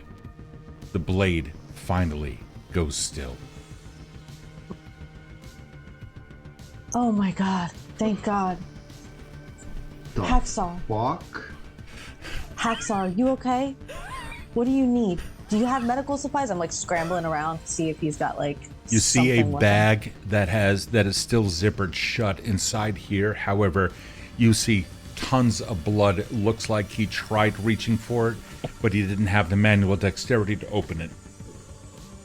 I'm gonna open it while Zephyr does his recovery thing. Yeah, you find all new stock of things in there.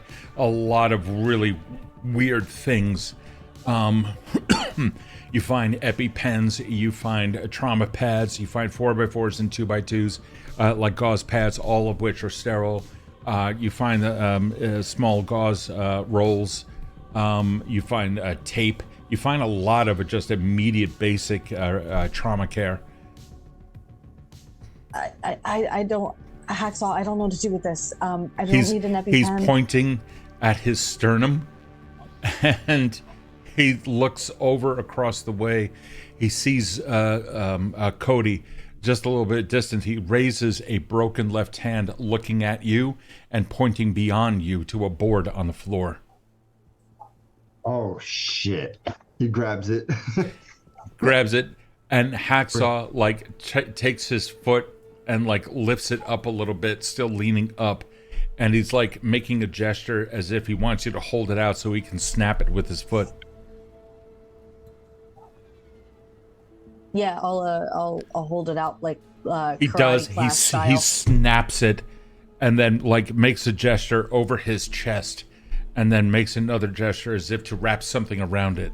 He's asking you to place it against his chest and brace it, everything as if it's a I held this. I touched your heart already, and I almost fucking killed you. Okay. He's asking you to place the board upon his chest and then strap it to him. Mm-hmm. Yeah. Cody's gonna grab some of the bandages and just look at Haven to place the board so he can scoop around him. Yeah, I'm gonna hold the board up. You guys, it takes a little bit of effort, and whatever cables happen to be around for that can be salvaged, but you do manage to at least stabilize his chest. After some more time, he instructs you slowly, but he does instruct you, place this pad here, apply pressure to this wound. Coagulation begins to occur, and while he is completely bloodied, after maybe 20 minutes of concerted effort between the four of you, he is at least stable. Yo, Zeph. Yeah. Mm-hmm. Are you okay? I will be, yeah. What the fuck? You know what? We'll talk about that. I mean, or not talk about that shit another time. Let's get you up, Hack. We'll talk about it. Yeah. I shouldn't keep it from you all. Yeah, that's fucking wild. Yo, Hack. He looks up at you and he's kind of shimmies his way a little bit closer, but he's still not able to stand completely. He's looking at you with a 1,000-yard stare. He looks at you. That's all I need to hold me. I'm paying attention. That's all. That's all good. He reaches into his jacket, and he pulls out a crumpled up pamphlet completely covered in his own blood, and weakly holds it out in a clenched but broken fist. What we got here? It's that pamphlet, but on the back of it you could see scrawled in the same ink that was used to take down those notes back in his apartment for Mama V, vengeance.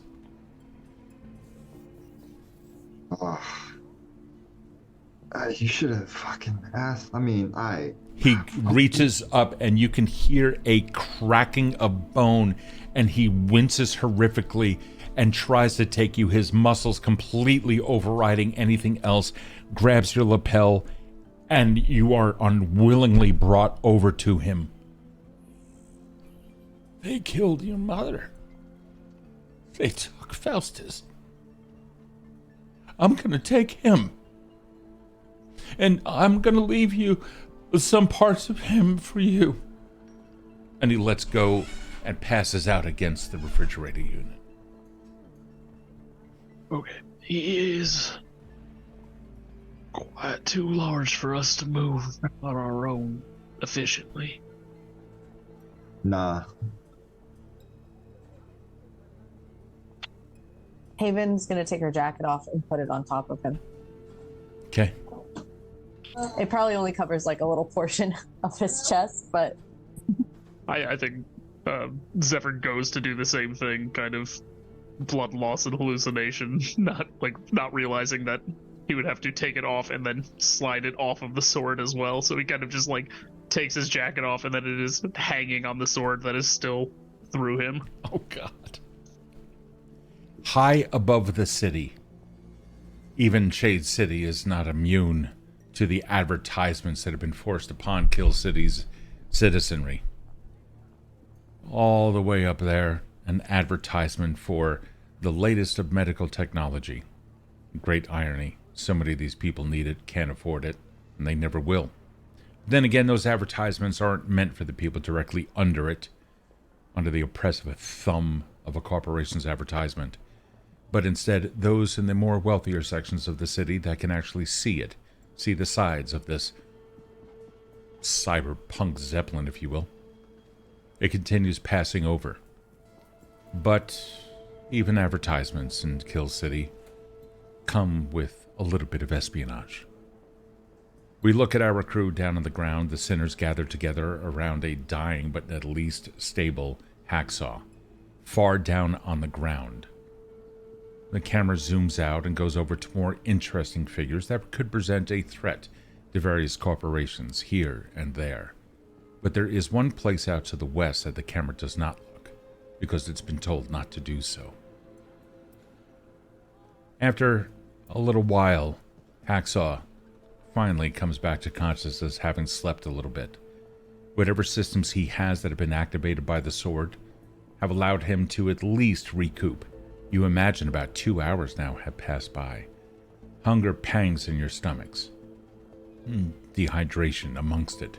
The rain teasing you, reminding you still need to drink and take care of yourselves, because the city won't. It will simply kill you, and that's how it got its name. After a little bit, Hacksaw manages to stand back up, and he looks around, weary, not able to do much of anything, but at least his legs and his feet weren't broken. Most else are. And for the moment, he takes care of Zephyr, the stranger to the sinners, and looks at him, parting the coat, looking at the wound, looking at you. I need to fix you. And he reaches down. Just make, I guess, stop the leaking. That part's already fine. And he pokes the hole inadvertently. He takes some of his own jacket, rips off a little piece of it, kind of looks around, looks for a puddle, finds it. It's a little bit cleaner than his jacket, washes it a little bit, takes out a small spray can, sprays some antiseptic on it, and hands it over to you for you to put it on your wound. Hey, as much as I appreciate that, he forces it into the wound as you show any sign of not taking it. Oh, okay. I was just gonna say that the only medicine that's gonna work for me is, on the edge of the sword. It's Then he looks down at the sword, and you see him trying to lift his foot up as if he's going to snap it. No, please, Hacksaw. I have a complicated relationship with that sword. He puts his foot down gently, But I do need it. holding his hand against the board that is now against his chest, thanks to Haven and crew. He looks over at Haven. How'd you find me? Well, it wasn't easy, but asked some folks, followed the blood, shouted for you a couple times. We felt it. We felt it. I didn't know I was worth feeling. Hacksaw, you're one of us. He takes a half step back with one foot, as if that were a blow to his gut that he was not prepared for. This massive man completely crumbled by a mere few words. Completely contrary to the beliefs he scrawled down on the note in his apartment just a few hours ago. I gotta sit on the ground. This city chews up and spits out lone wolves, solo operators. It's the only way you survive here is with a group of friends or a team or something like that. On the mention of friends and team, we take a look at Kode, who is vigilantly keeping watch, I imagine, down the various alleyways. For once, the city's not trying to kill you again. It's already taken its toll for the night. Maybe. Perhaps. But even as I say that, you are reminded that the city is one living machine just waiting to digest the next citizen. And already you can hear violence in a block or two over, keeping you very much alert of the dangers that lie outside of your protective little haven.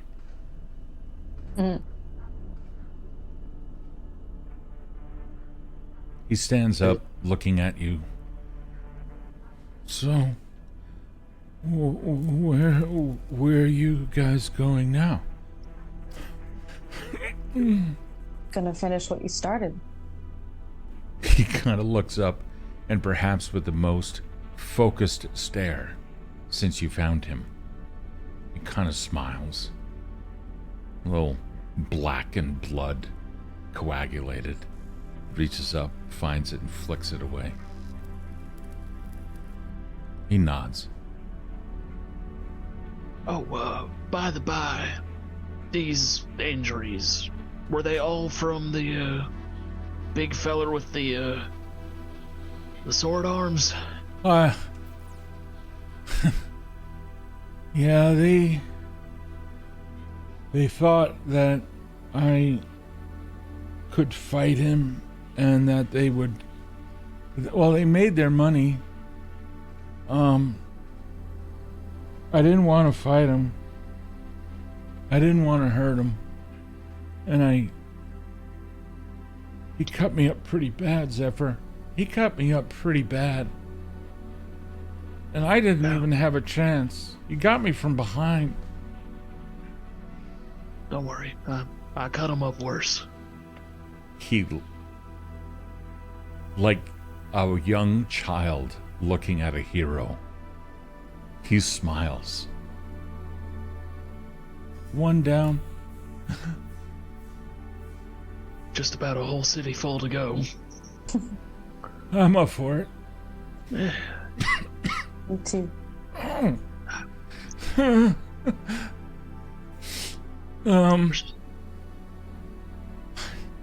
I'm sorry you came out this way. I didn't mean for you to come out this way. There's no reason to be sorry because there's nothing to forgive. Exactly. Oh. He doubles over in pain and kind of backs up a little bit. Save your breath, homie. We may have to put this strike on a bit of a postponement. No. Hacks. He stands up ramrod straight for a quick second, wincing in the challenge against his own pain. No.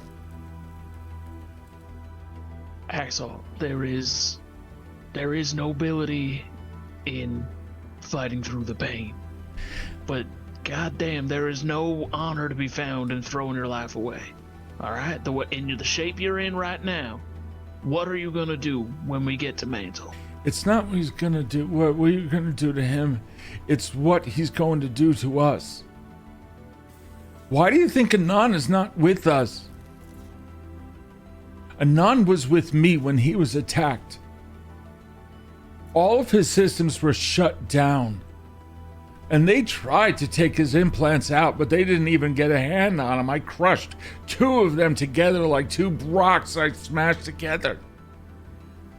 Anon is in somebody else's care now because I stopped him. They hunted us down. They're out after us. And it is vengeance that they're going to have. All right. We don't have time for me to heal. Hazer, whatever he's doing is going to hurt us all. And the moment you get near him, if he knows that you're here, he's going to activate you in ways you don't ever want.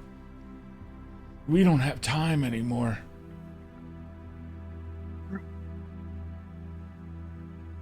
If he can take down Anon, he can take us all down. Do you know where we need to go? Yeah, I do. He sits back down, a loud thump and a corresponding wince of pain as it shoots up his spine. And he reaches down, but he is getting in his own way. Left shoe. And he tries putting his foot out. You take off his shoe and you can see what is a keypad that seems ripped off of a car. What? No, keep looking. Oh, Okay, this is a weird spot for And that. in there, you find underneath there's like a Dr. Scholl's. you Dr. Scholl's. you lift that up, and in there you find a pass card that is broken and bloodied, and scrawled on it in permanent ink. There's an address. That's what he said before I removed his jaw. You don't take my friends from me. So I made sure that this guy could never take anybody's friends or mothers away ever again. A fucking address. Hacksaw, I am so proud of you. Oh, Great work, bud. I'll be I'm gonna better. put your shoe back on. Okay. He puts his foot out. Yeah, and Cody helps. Yeah, it takes the two of you. You finally put his shoe back on. And he's like, I'm gonna be here for a while. I can't go. But I'm safe here. Jade City is a nice place. Some people tried to give me food, and I met some other friends along the way, including a little kid. He showed me where his family home is in case I never needed help. I'm gonna go over there. I think that's a good move. I think it might be the same kid who showed us where you were. Oh, he's good. I gave him a credit and I gave my autograph, but I didn't know how to write, so I just kind of gave him a handprint. Yeah. All right. Hey, do me a favor, Hacksaw. Huh? When you get there, Yeah. if you see that kid, make sure he gets this to Edna. And I hand him my green, my old headset, my old visor. Okay. Oh. Okay. Who's Edna? She's the lady who's nearby. She helped us get to you, and we're gonna help her in response, and I'm sure she'll make sure you're taken care of. Okay. All right, bud? He, with some effort, rejecting politely any assistance, he manages to stand up, visor in hand. He folds it and places it inside of his jacket and pats it. I'm gonna go get help. You guys go kill him. You don't have to ask us twice. Thank you, Haven. And Zephyr, Thank you. I'm glad you're a sinner. I really am. Me too, bud. Sorry about your sword. That's a Yeah. bad thing, you know. Yeah, I know. Hey, Cody, What's up, bud? I wanted to save the man's voice box for you so you can hear him apologize to you. And I'm sorry I couldn't do that for you. You helped me out so many times in the past, and you taught me to kind of ignore what the city wants me to be. That's right, that's your job to figure out. I think I figured it out. I'm here to help people. I'll help you guys again as soon as I can. All right, bud. Go Hey, rest Hacksaw, up. Go take keep care the of lights on. him. I will. And he kind of sits back down for a second, just catching my breath. While he is down, I'm gonna give this fucking big guy a hug.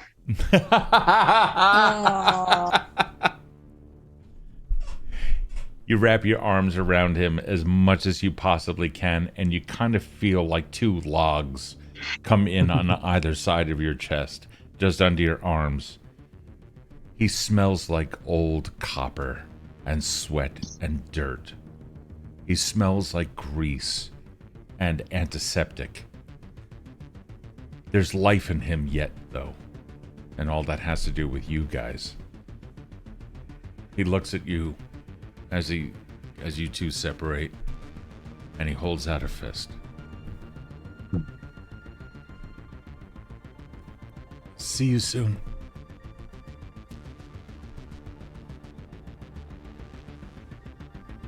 All right, guys, I got an address. We got work to do.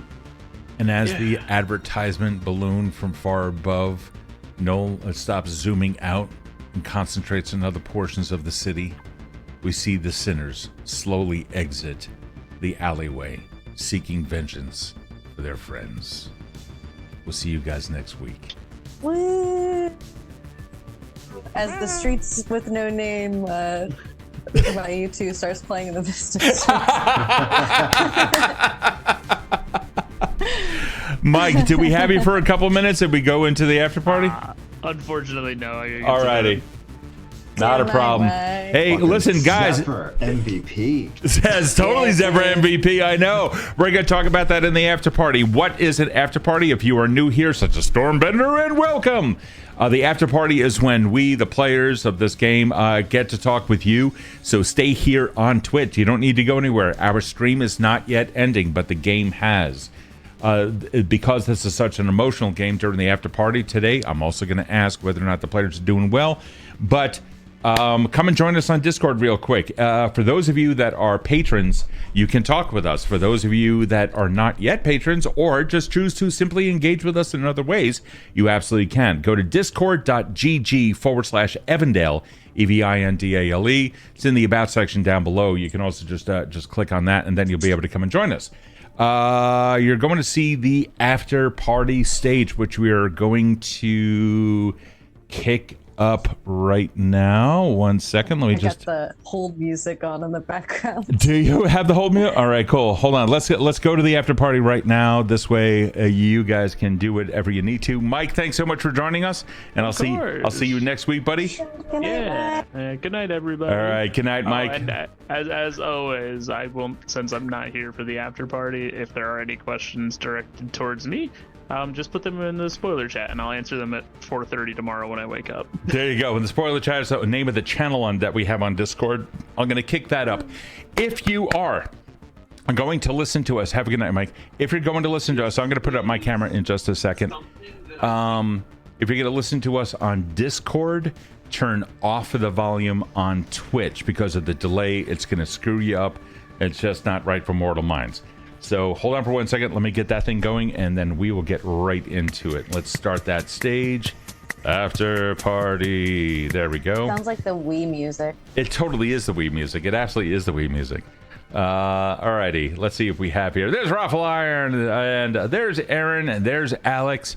In case you guys don't... Oh, hold on for a second. Let me get my camera up and moving over here. I need to turn this thing off somewhere. Hold on. It's still a little screwy the way I have this whole thing set up. So 1 second. I gotta do this and then do this and then deactivate that. All right, cool. And now in here, I then click over here and I do this and I kick that thing up. There we go. Alrighty. Finally. Hey guys. Alrighty. Hello. So if you guys don't know, this here is Manda. This is our amazing mod that keeps everything well oiled in the background. So hello, That's why I'm going to sleep. What's that? That's why I'm going to sleep. No. Are you going to bed? Yeah, I got an early morning. I have to do my actual job. Early. I hear. I have to help. I have to help a half a dozen Texas Roadhouses. So if there's any Texas Roadhouses near you, I fix them tomorrow morning. Fantastic, Amanda. On behalf of all the customers at Texas Roadhouse, thank you very much for your service. It's all about the cinnamon butter biscuits. Good night, Amanda. We'll see you later. Guys. Alrighty. All right. Once again, if you happen to be listening on Twitch and you are in the Discord after party, turn off your Twitch sound so we also don't get that feedback. And when we come in, we talk with you. Also, if you are just listening and you want to communicate, of course you can right here in Twitch chat or down at the Discord within the spoiler chat as well. Guys, this was a little bit of an emotional night. How are you guys doing? I'm doing just fine. Yeah. No problems. No. Okay. All right. Cool. I was Why? at the height of anxiety before we found Hacksaw, Okay. but as soon as he was there and Zephyr came in the clutch with that crazy maneuver, What the fuck? I was like, Mm-hmm. I'm good. That's like, can we talk about, I mean, seriously, like shout out to Zephyr for having pulled that one out, because goddamn, that was that was amazing. It's such a good scene. That's such a good fight scene. Oh, wait, my voice is echoing. Do you have Twitch on? I don't. Then yeah, you may hold on. If you're, let me see. Your voice I've got is Zoom muted. Kevin, is your voice muted? I believe. Or I'm sorry, do you hear an echo? I do not. Okay. Yeah, we need to mute Zoom. Okay. How is this? All right. Erin, how is this? I still hear Kevin's echo and my echo, but not yours. You don't hear mine. Erin, have you muted Zoom? Hold on. How about now? Yeah. Do you hear an echo? How about now? Technical problems. You think we'd have this shit? Yep. Yeah. Now We're we're good? good. Okay. All right. Cool. So there we go. Alrighty. Guys, let's talk about it. Highlights of the night. What are the things that you liked or didn't like or wish? Holy shit, that didn't have to happen that way. Maximum audio output. The fight scene was fucking great. That was, and I know you had said earlier that to me, I think that you were gonna do a pacing, like a different kind of pacing with the fights, the combat. Yeah. And then you described it, and Mike is like so good, and it worked so well. Yeah, Mike simply understands In the Powered by the spoiler Apocalypse. chat, I'm going to post a video, and I think it's at 3 minutes and 40 seconds. D-Shine, hi. I was thinking about like that scene between Zephyr and the big guy. Yeah, I could see that. That's that's good. Also, Kevin, can you hear us, by the way? We can't hear you.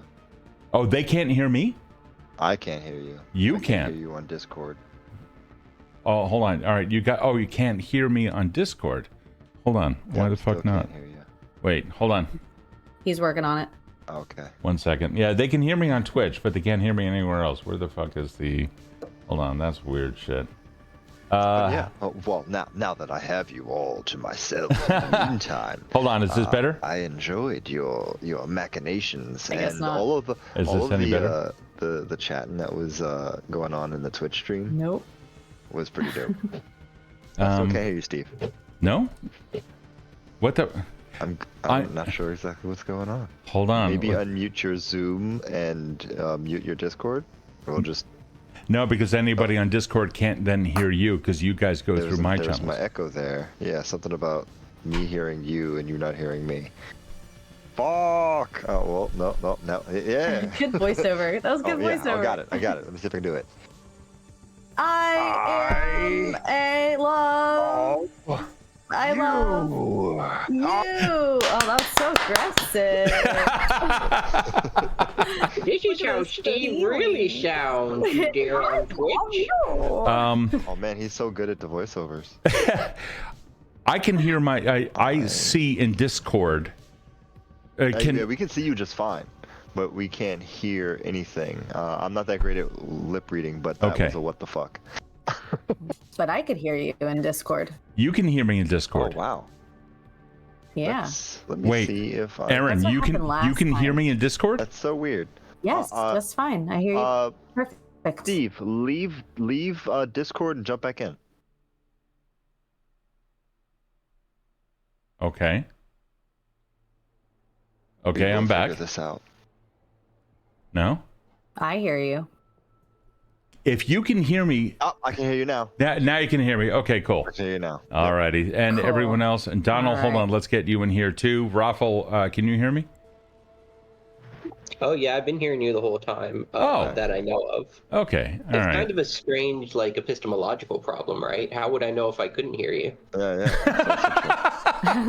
That's fair. funny. That's totally fair. Alrighty. First off, I do want to give a quick little shout out to D-Shine, who's saying hi, Kevin. What's up, D-Shine? And what is up with everyone else out there in Twitchland and here on Discord? Tonight, very emotional. I'm very curious how it is that you guys were. Kevin, you were just telling us that you had reached your height of anxiety prior to finding Hacksaw. What was the downward slide, and how did anything that happened tonight change or strengthen or mitigate any of Kode's plans for the future? So that was a little bit, there was a little bit of my like DM brain also kind of filling in writing holes, and that like writing holes for Kevin the player. So I had a lot going on where I was, as soon as you said 3 hours behind, and I was like, a lot can fucking happen in 3 hours. And I was like, that's really dangerous. And then it was caught up to him like an hour, and I was like, okay, that's still bad. And then when it was confirmed with the smell on the fighter, and these guys, they all looked like everybody was up, nobody was hurt, but there was clearly a fight. And as soon as it was confirmed that Hacksaw was probably the last one to be there, and the reassurance that was given to Haven that it was a fair fight, I know this fucking city. It was not a fair fight. No, it was not. And he was probably not going to survive, and they probably told him to fuck off. And he did in order to avoid dying. And the time, it was just like the timing, the narrative timing was telling me as Kode, he's dead. Because I would have killed him. That would have fucked everybody up. Like, as if I was DMing, I would have been like, you found him, there he goes. And that was his last breath. When he saw you, that was his last breath. Like, that's some shit I would have done. So when you said there was a possibility, like there was a chance, I was like, we're good. We're all right. Even if he dies if we fail, we're good. Like, okay. Yeah, it's you and I have had a talk in private that you give full license to the destruction of all hope, because this is Cyberpunk, and hope needs to go the fuck away. Yep. I counter that with one thing. I completely understand that it's the genre. And I understand that it's hope is that one little thing that keeps people alive, and it is that one little light at the end of a darkened avenue, completely lit up, mind you, by neon lights, by others providing, by billboards that you have no desire to ever read again, by the latest of technology, completely firmly attached to other people that have no basis in humanity whatsoever. Hope is that one little glimpse of light of your own creation that allows you to get up in the morning, go through the day, find something to eat, and then go to sleep again. And that's it at bare minimum. That's what I'm trying to do. There are going to be, I mean, we saw when after I spoke with you, Kode's mom died. So I can tell you that this is a grim story, but I don't want death to be a tool that is used like a hammer, where it just gets brought down and any glimpse of hope gets smashed apart every time. Then you begin losing hope, because now nothing is in your control. And while that's okay for the most part to use that as a literary device to move people forward, you use it too much, and all of a sudden all people see is just smashing of hammers down all around them, completely destroying anything that they hope to achieve or what have you. So I tend to, like, here's the carrot, and that's what I'm hoping that you go towards, and it did. And tonight's story, to me anyway, I fucking loved, one, the teamwork, two, the description. Erin, when I was like, make your move. Yeah, if you say you're going to implement a move, now I want you to describe it. Man, I fucking love those descriptions. Kevin coming through with like powerful punches of emotion through few words and getting all that, the constant silent reassurance, completely knowing you lost fucking big. And that has caused Kode to propel forward. That's the kind of hope I'm talking about. So I love that you guys are constantly embracing that kind of a thing. So thank you for that. How did Haven, being in the past an empath, well, currently being an empath, and always feeling things but never quite absorbing it and like feeding off of it and finding her own emotion, in recent sessions we've seen her kind of turn a little from the apathetic empath, the irony there, to someone who has sought out emotion as a guiding force. How did these kinds of things impact her tonight? I think that there were moments where she's been building up some anger towards some resentment, I think, towards Cody's like inability to see the forest through the trees through his own, like, not his own grief, because I think she understands that, but through his own vendetta. And the fact that like he and then Zephyr branching off last episode, it's been so hard to work together, and I think that's compounded into just like, no, if I'm gonna express anything, it's gonna be how I feel about like getting our shit together. So I think she's kind of over being an organizer of a small team when she's already an organizer of a regional like faction. Yeah, exactly. You provide food to a good portion of the city through underground networks. Do you find if there was a traditional party role, like a D&D type of party, what would Haven be?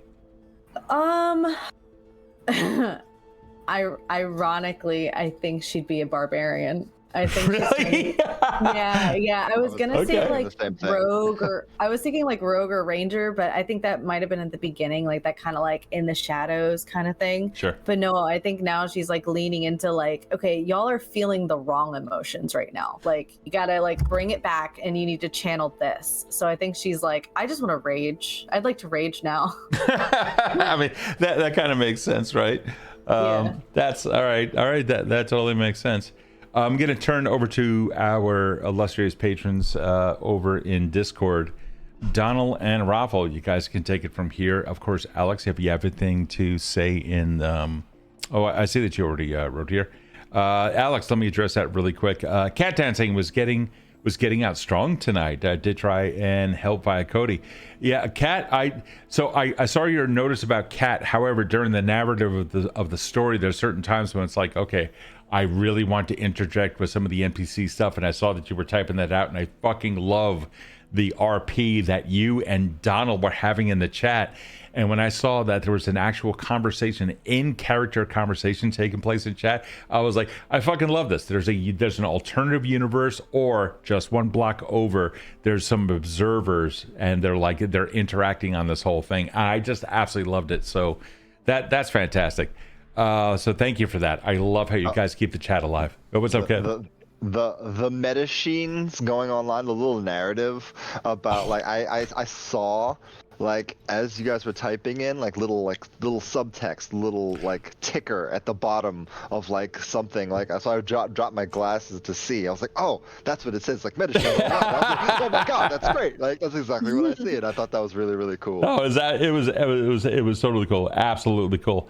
Alrighty, let's turn over to Donald or Raffle, whoever wants to go first. Sure. Oh, just be careful. If you both, Donald, go ahead. This way, Raffle, we don't hear Donald through you. Donald, go ahead. Okay. I was prepping myself to them finding Hacksaw, barely, not alive, and I was surprised, and I was happily surprised that the crew managed to save him, and it was very emotional. It was a good scene. I'm glad everybody got to play a part in finding him and interacting with it. Is great. I'm beginning to feel I need to be a little bit tougher. Do I need to start killing people off? Would that be a thing that you want? No, not at all. Okay. Hold on. Apparently, we just got raided by Killer Koala. 18 people. Yeah, 18 people just joined us. That's a friend of mine. Oh, is it? Oh, no shit. Yeah. Kill the koala! Next Thursday is going to be the adventure I was telling you about. Oh, no shit. Hey, welcome, guys. Listen, we are in the middle of the after party, which is to say we just finished up with our game session. Now we, as the players and the people running it, as well as you guys, we begin talking about it. So if you enjoy talking about RPGs and play styles, particularly emotional ones, which is what this game is, powered by the apocalypse, a supplement called The Veil, which hinges entirely on character emotion. We'd love to have you here. So yeah, hey Trans, I hear a chef. That's funny. So yeah, Donald, you were saying that you kind of expected to find Hacksaw dead. Well, I think Kevin kind of agrees with you on that one. What do you foresee happening, though? You're usually pretty good with predicting things. Where's this going to go? Well, I think they're. I'm expecting them going to track down Hazer, and I'm pretty sure it's probably going to get violent in there with his minions. But I think Hazer being, from what I understand, I think Hazer was like almost like a program. I think Hazer's going to end up escaping somehow. Really? Yeah. Guys, is that going to fuck you up, or like a lack of vengeance, or what is that going to do? Nope. I had the feeling that's going to, like, Kevin has the feeling that's the way it's going to work, because that's usually the way it works. But from Cody's perspective, he feels like he has a method of getting vengeance regardless of the outcome. Okay. Alrighty. Yeah. Okay. I think Haven was, I think I told you earlier that Haven's like, there's no one of the two options. It's either both or like everybody's getting fucked up. Yeah, it can turn into really something really, really bad. I don't have any predictions on that. I know I say this a lot. I don't know how things are going to go. I can only tell you what the scenario is, and it could be brutal. It all depends upon how you approach it. It's either horrifically brutal or deadly brutal. I guess that's kind of predicting it. So moving on. Donald, if there was one thing that you would like to see happen, befitting a cyberpunk atmosphere, what would it be? I would like them to actually take care of Hazer if they can. Even if it's they don't end up killing Hazer, maybe Hazer gets stored on some sort of thumb drive or something. Just like dangling in front. I have you here. That's fucking awesome. Well, stand by for a second, because I know that we're going to touch on some other topics in just a little bit. Raffle, I see you chatting in here. Thank you so much for welcoming people. I really, really appreciate that. And Transmeta, thank you so much for the follow, and of course, Kill the Koala for the raid. Raffle, we don't often get to hear you until recently again during the after party chats. So very curious. What are your thoughts on the campaign overall? And recent sessions, including tonight? So I actually, I was just kind of joking when I was like, "Oh, thank goodness he didn't kill Hacksaw," because I didn't expect you to kill him. Okay. Because it's far more fun if you extinguish hope slowly, and I know that you're a right bastard. So basically, Donald's laughing. He's like, yeah. Basically, what you were saying earlier about how, the idea is that, death is there's like, this is supposed to be a dark setting, and that, like, death is used as blah, blah, blah, blah, blah. I wasn't paying attention. But here's the thing I wanted to say, sure, because I was just waiting for a turn to say something. I lost my train of thought. I understand that very well. Yep. I totally get that. No problem, man. If it comes back. What was the question again? What's up? What was the question again? The question was that what are your thoughts on the campaign? Where do you see the art going? I'm going to add that in recent sessions, including tonight. Thoughts? Oh yeah. Yeah, I mean, I think so.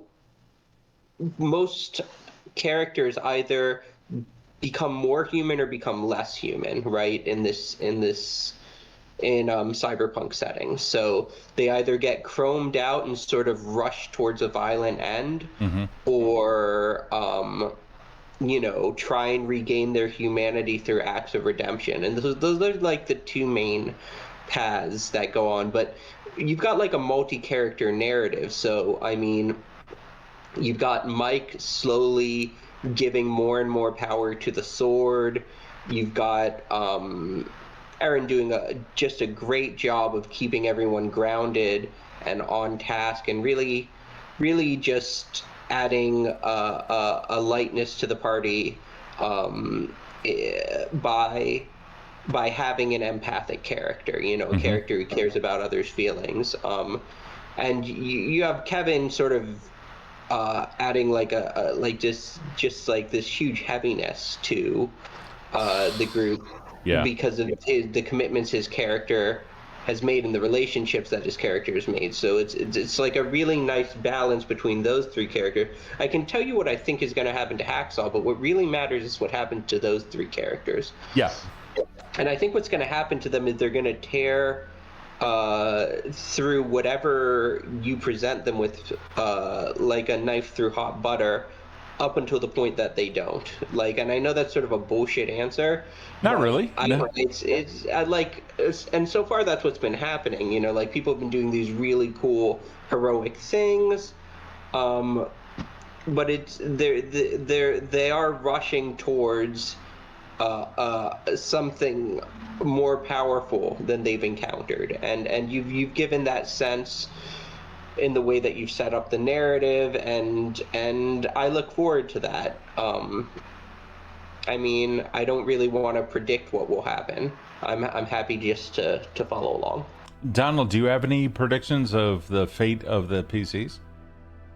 I know that you said that you're probably thinking that they're going to take down Hazer, but if we take a look at where things are going, sorry players, but I am really curious about this. No, I'm more of kind of want to, as Ruffle just said, just kind of wait and see how it goes. Okay. Kevin, what is Cody's greatest fear? Or actually, no, fuck that. What is your greatest fear regarding the party? Kevin, what is your personal greatest fear? My personal greatest fear is eternal oblivion. Go look that up.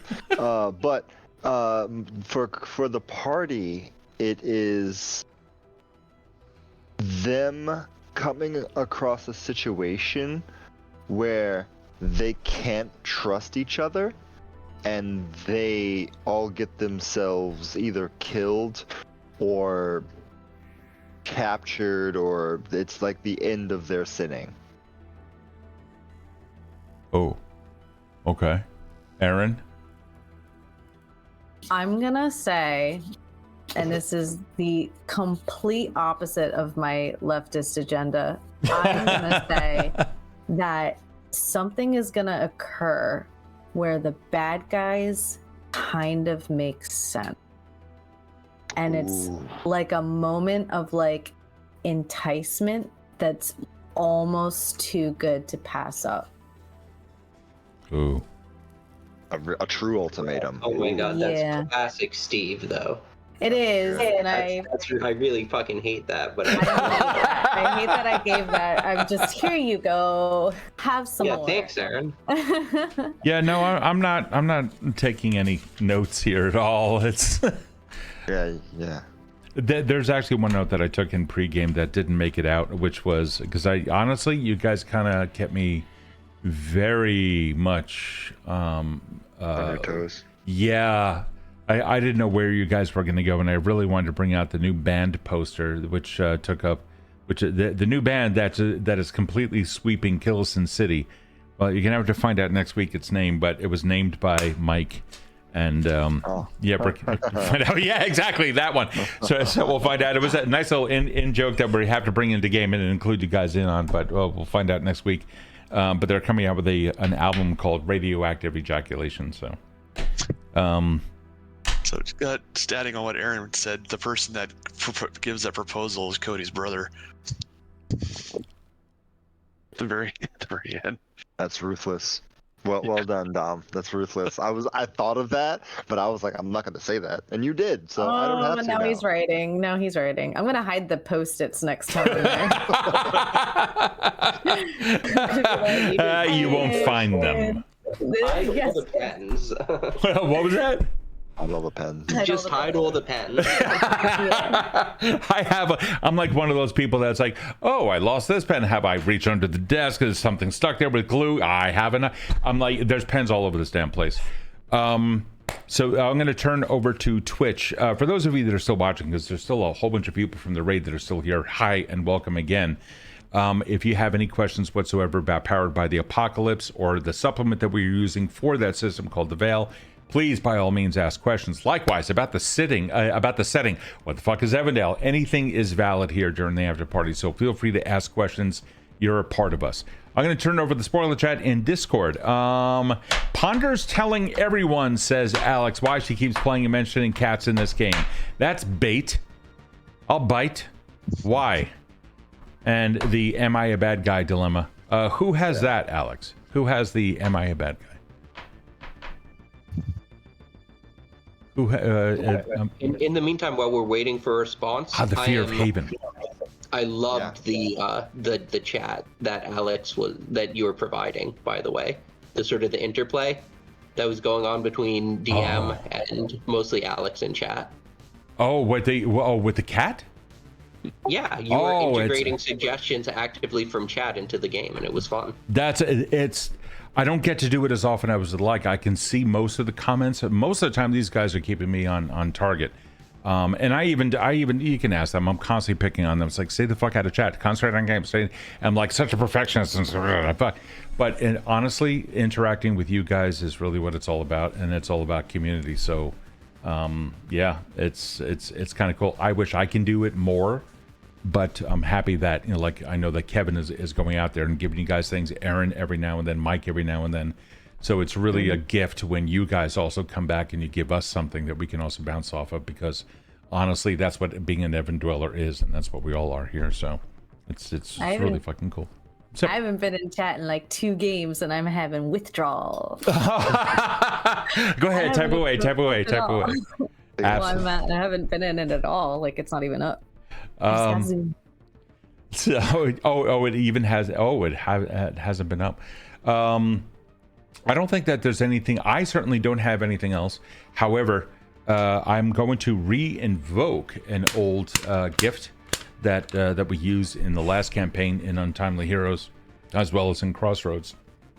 Erin, you did not use a +1, a +3, and a +4, which was given to you by chat.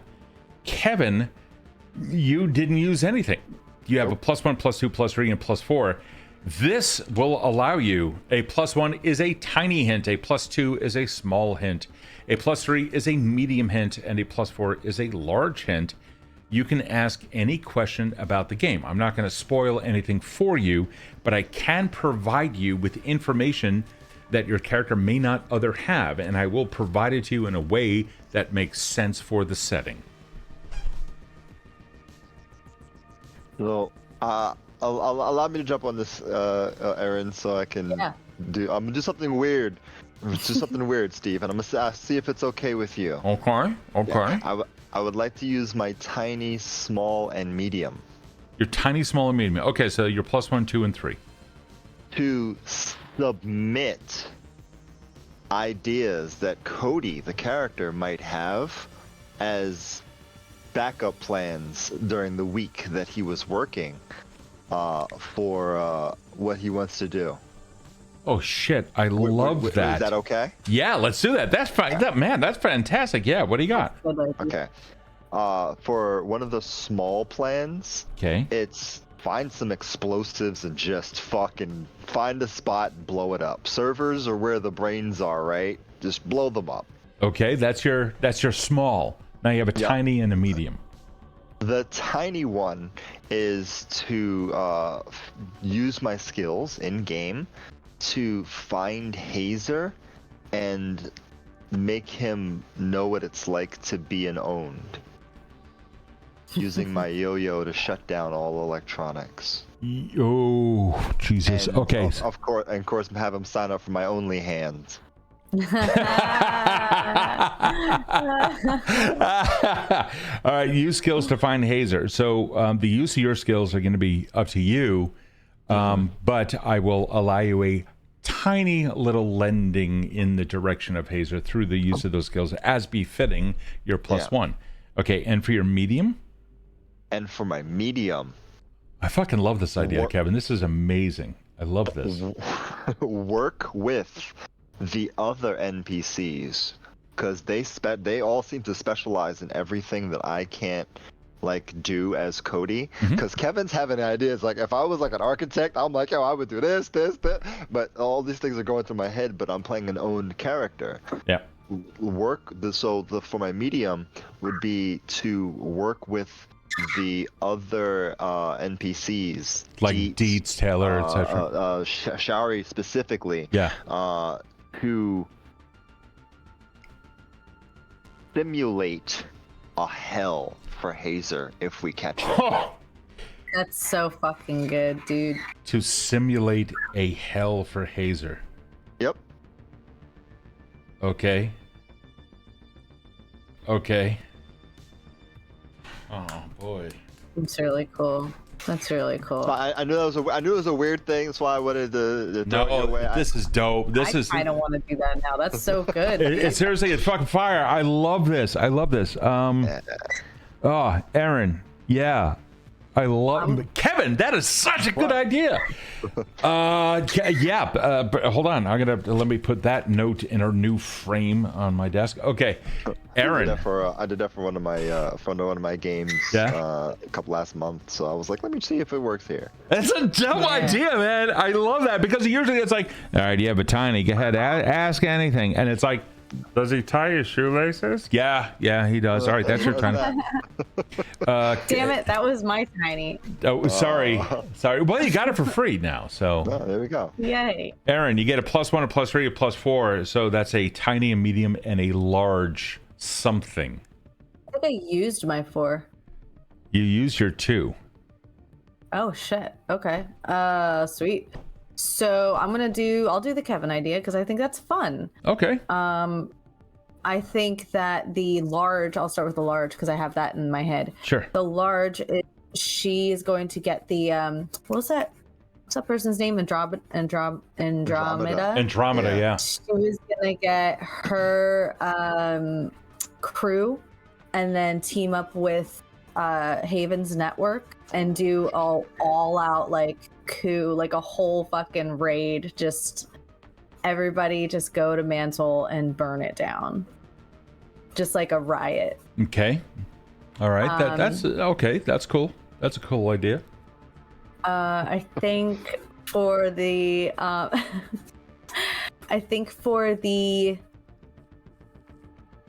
I don't really have like a tiny one. I think probably she's thinking big at this point. So what's your medium then? I think a medium would also kind of fit the same thing as like explosives. It would be using the med supply network that she runs when Faustus would smuggle with her. Okay. And setting up daisy chains and blowing up like mega like corporations, line them up. Ooh, like chain and reaction. then daisy chain bomb and blowing up 1 or 2 or 3 like smaller corpos before like leading up to Mantle, so that if Hazer's there he could look out his window and see that it's coming for him.